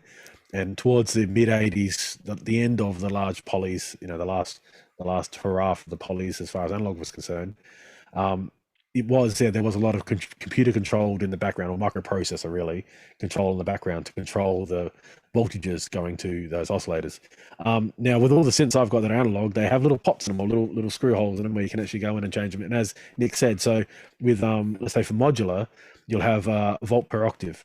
So if you apply 1 volt, that'll give you C, like C4. If you apply 2 volts, it'll give you C5, that particular C. And they have to be matched. So when exactly 2 volts would equal C5, and that's what you'll have to calibrate. And it's kind of it's not only you have to calibrate that this 1 volt equals C, it's also that 1 volt equals C and 2 volts equals C5, or 1 octave above. And so that's actually a double calibration. So you've got to shift them one way and then move the other way there. So it's quite interesting when you actually get into analog. Like my 2600 has all these openings on the front panel where you can actually take off little rubber grommets. The little rubber grommets on the front allow you access to tune every single slider essentially there, which is quite interesting. Next question. Peter Moore, right back from Auckland. He says, if I get my Ensoniq VFX SD out of storage, does anyone want to hear it? And he notes 3.5-inch floppy disk drive. Woo! Go ahead, Carl. So yeah, these are MIDI playback machines. I remember a few of these. So you put in your MIDI song, and then essentially you had a general spec MIDI player in it, and it played back your sound. Excellent for karaoke. Go ahead, Nick. Well, I would suggest perhaps getting a compact flash or an SD card adapter as soon as possible, because I have lots of floppy disks that are probably 30, 40 years old that I'm never going to be able to read the data off. I don't know why I'd want to, but if you want to use it, I'd get maybe an SD card reader, a kit. You can do with most things. It's probably an IDE controller in there somewhere, but you can buy them from on eBay and Amazon. I think, you can fit them yourselves in many cases. Next question. Douglas Carmichael says, would the Electron Syntact be a useful adjunct for sequencing the phantom and peak, along with creating patterns to play off on top of and build tracks on? Go ahead, Carl. Yeah, it is. It's a great sequencer. It does quite a lot more than that as well. It's actually quite a hefty machine as far as sequencing and that kind of stuff. So this will be more than enough, even though the Phantom has its own sequencer. Has a pretty capable sequencer, but this could actually be a very good for rhythm. So trying to do rhythm and poly stuff in the Phantom can be a little bit tricky if you try and do it all in one machine. I think this particular add-on, if you want to do, you essentially can run drums or rhythm or trigger from this. So you can actually trigger loops in the Phantom from this as well. But this is quite a powerful box to add on to the Phantom. For some reason, anytime anyone says rhythm and, all I can hear is rhythm and melody. Everything. So anyways, it's probably a certain time frame for all of us to remember big audio dynamite. All right, next question. Timo Gallegos in Austin, Texas says, did Ray Kurzweil or Robert Moog have any influence on your involvement in synthesizers? And thank you for your contributions to this program. Go ahead, Carl. I think Bob Moog did in a way which is kind of interesting with Alan Perlman. I think the two of them together got me into the analog side and the modular side. I've got my Eurorack, but we won't bring it up today. But Alan Perlman was such a graceful person, where Bob Moog was a bit more of a, this is the way I want it, this way he never wanted the Mini Moog, which is probably the most successful product from that period. He wanted complete modular. He wanted complete control. He was a doctor of physics, essentially. So, whereas Alan Perlman was a much more mild-mannered person, very clever when it came to analog electronics. And then Alan Perlman did copy Moog's, ladder filter, and Bob Moog heard about this and said, "No, you got to change that." So Alan changed it, and he created his own filter, which we have in some of the Behringer products now as well. Now those up filters, but those two were pretty big for me. And then Kakahashi, so Roland. Kakahashi is very interesting because he created one company, the structure of that company, which was Acetone, which made kind of drum machines back in the 60s and early 70s. so the business structure of that company didn't work for him. So he left that company, cashed out, and created Roland, and he just continued on. So he just kept on making rhythm machines for organs, and then he made synthesizers and drum machines in the 808 and the 909, and continued on, and as we know. But Kakashi's another one because he just never stopped. And then when he left Roland, and the kind of Roland got bought out by the managers, he went and made ATV. He just kept on going. So which was in 2013 or something, wasn't it? It was like 2013. He left Roland, and then he was in the 80s, I think, or 70s. Yeah, when he was 86. He was 86 when he's in ATV, and ATV. He was also doing video stuff on ATV as well. So ATV does have some video products as well, not just audio products. Yeah, Courtney. Yeah, I learned electronic music synthesis on a Moog Modular 5 at the University of Texas, taught by Dr. Thomas Wells, who was a composer of electronic synthesis. And then as I evolved, I eventually purchased a Kurzweil K2000 and modded the heck out of it. So I think both men have influenced my introduction into synthesis. And the K2000 is quite an amazing machine because it uses the vast architecture, variable architecture synthesis. So it uses FM synthesis and wavetable mixed together, and it's quite capable and is known for its great piano samples. Good, Nick. Well, both intellectual giants in their own way, I think, but probably not for me. I'm probably more in Carl's camp. I think Roland, when they introduced the things that I could actually afford, which was more digital stuff, that's what got me into it. I mean, the records that were made with the things that they made, yeah, sure, but I think really, it was more the democratization of the music technology thing that kind of got me started, which is much akin to what Behringer are doing now. In a way. Yeah. Carl, Nick, Courtney, the rest of the panel, thank you so much for hanging out with us today. We learned a lot. It's great. I think that was a great primer to think about synthesizers and to and we're going to keep on playing with those as we go. Probably try to come back to it once a month and talk about stuff. And just have that there's a month, every month, maybe the first Tuesday of every month, we're going to talk a little bit about it. Might talk about a specific instrument or technique or approach. So we'll keep playing with it a little bit. All right. Thanks to our producers who actually asked all these questions and kept the conversation moving. Thanks to our panelists. We can't do this without you. And now we're going to jump into After Hours. I think I want to spend the rest of the day just playing with my synthesizers, but I can't. I have to go to a meeting, which I'm almost about to be late for. So I'm hoping that the gear comes up soon so I can quickly start After Hours. Exactly. I know. I gotta go. It's so many people working on the show. We have to buzz off. I think we'll use a square wave.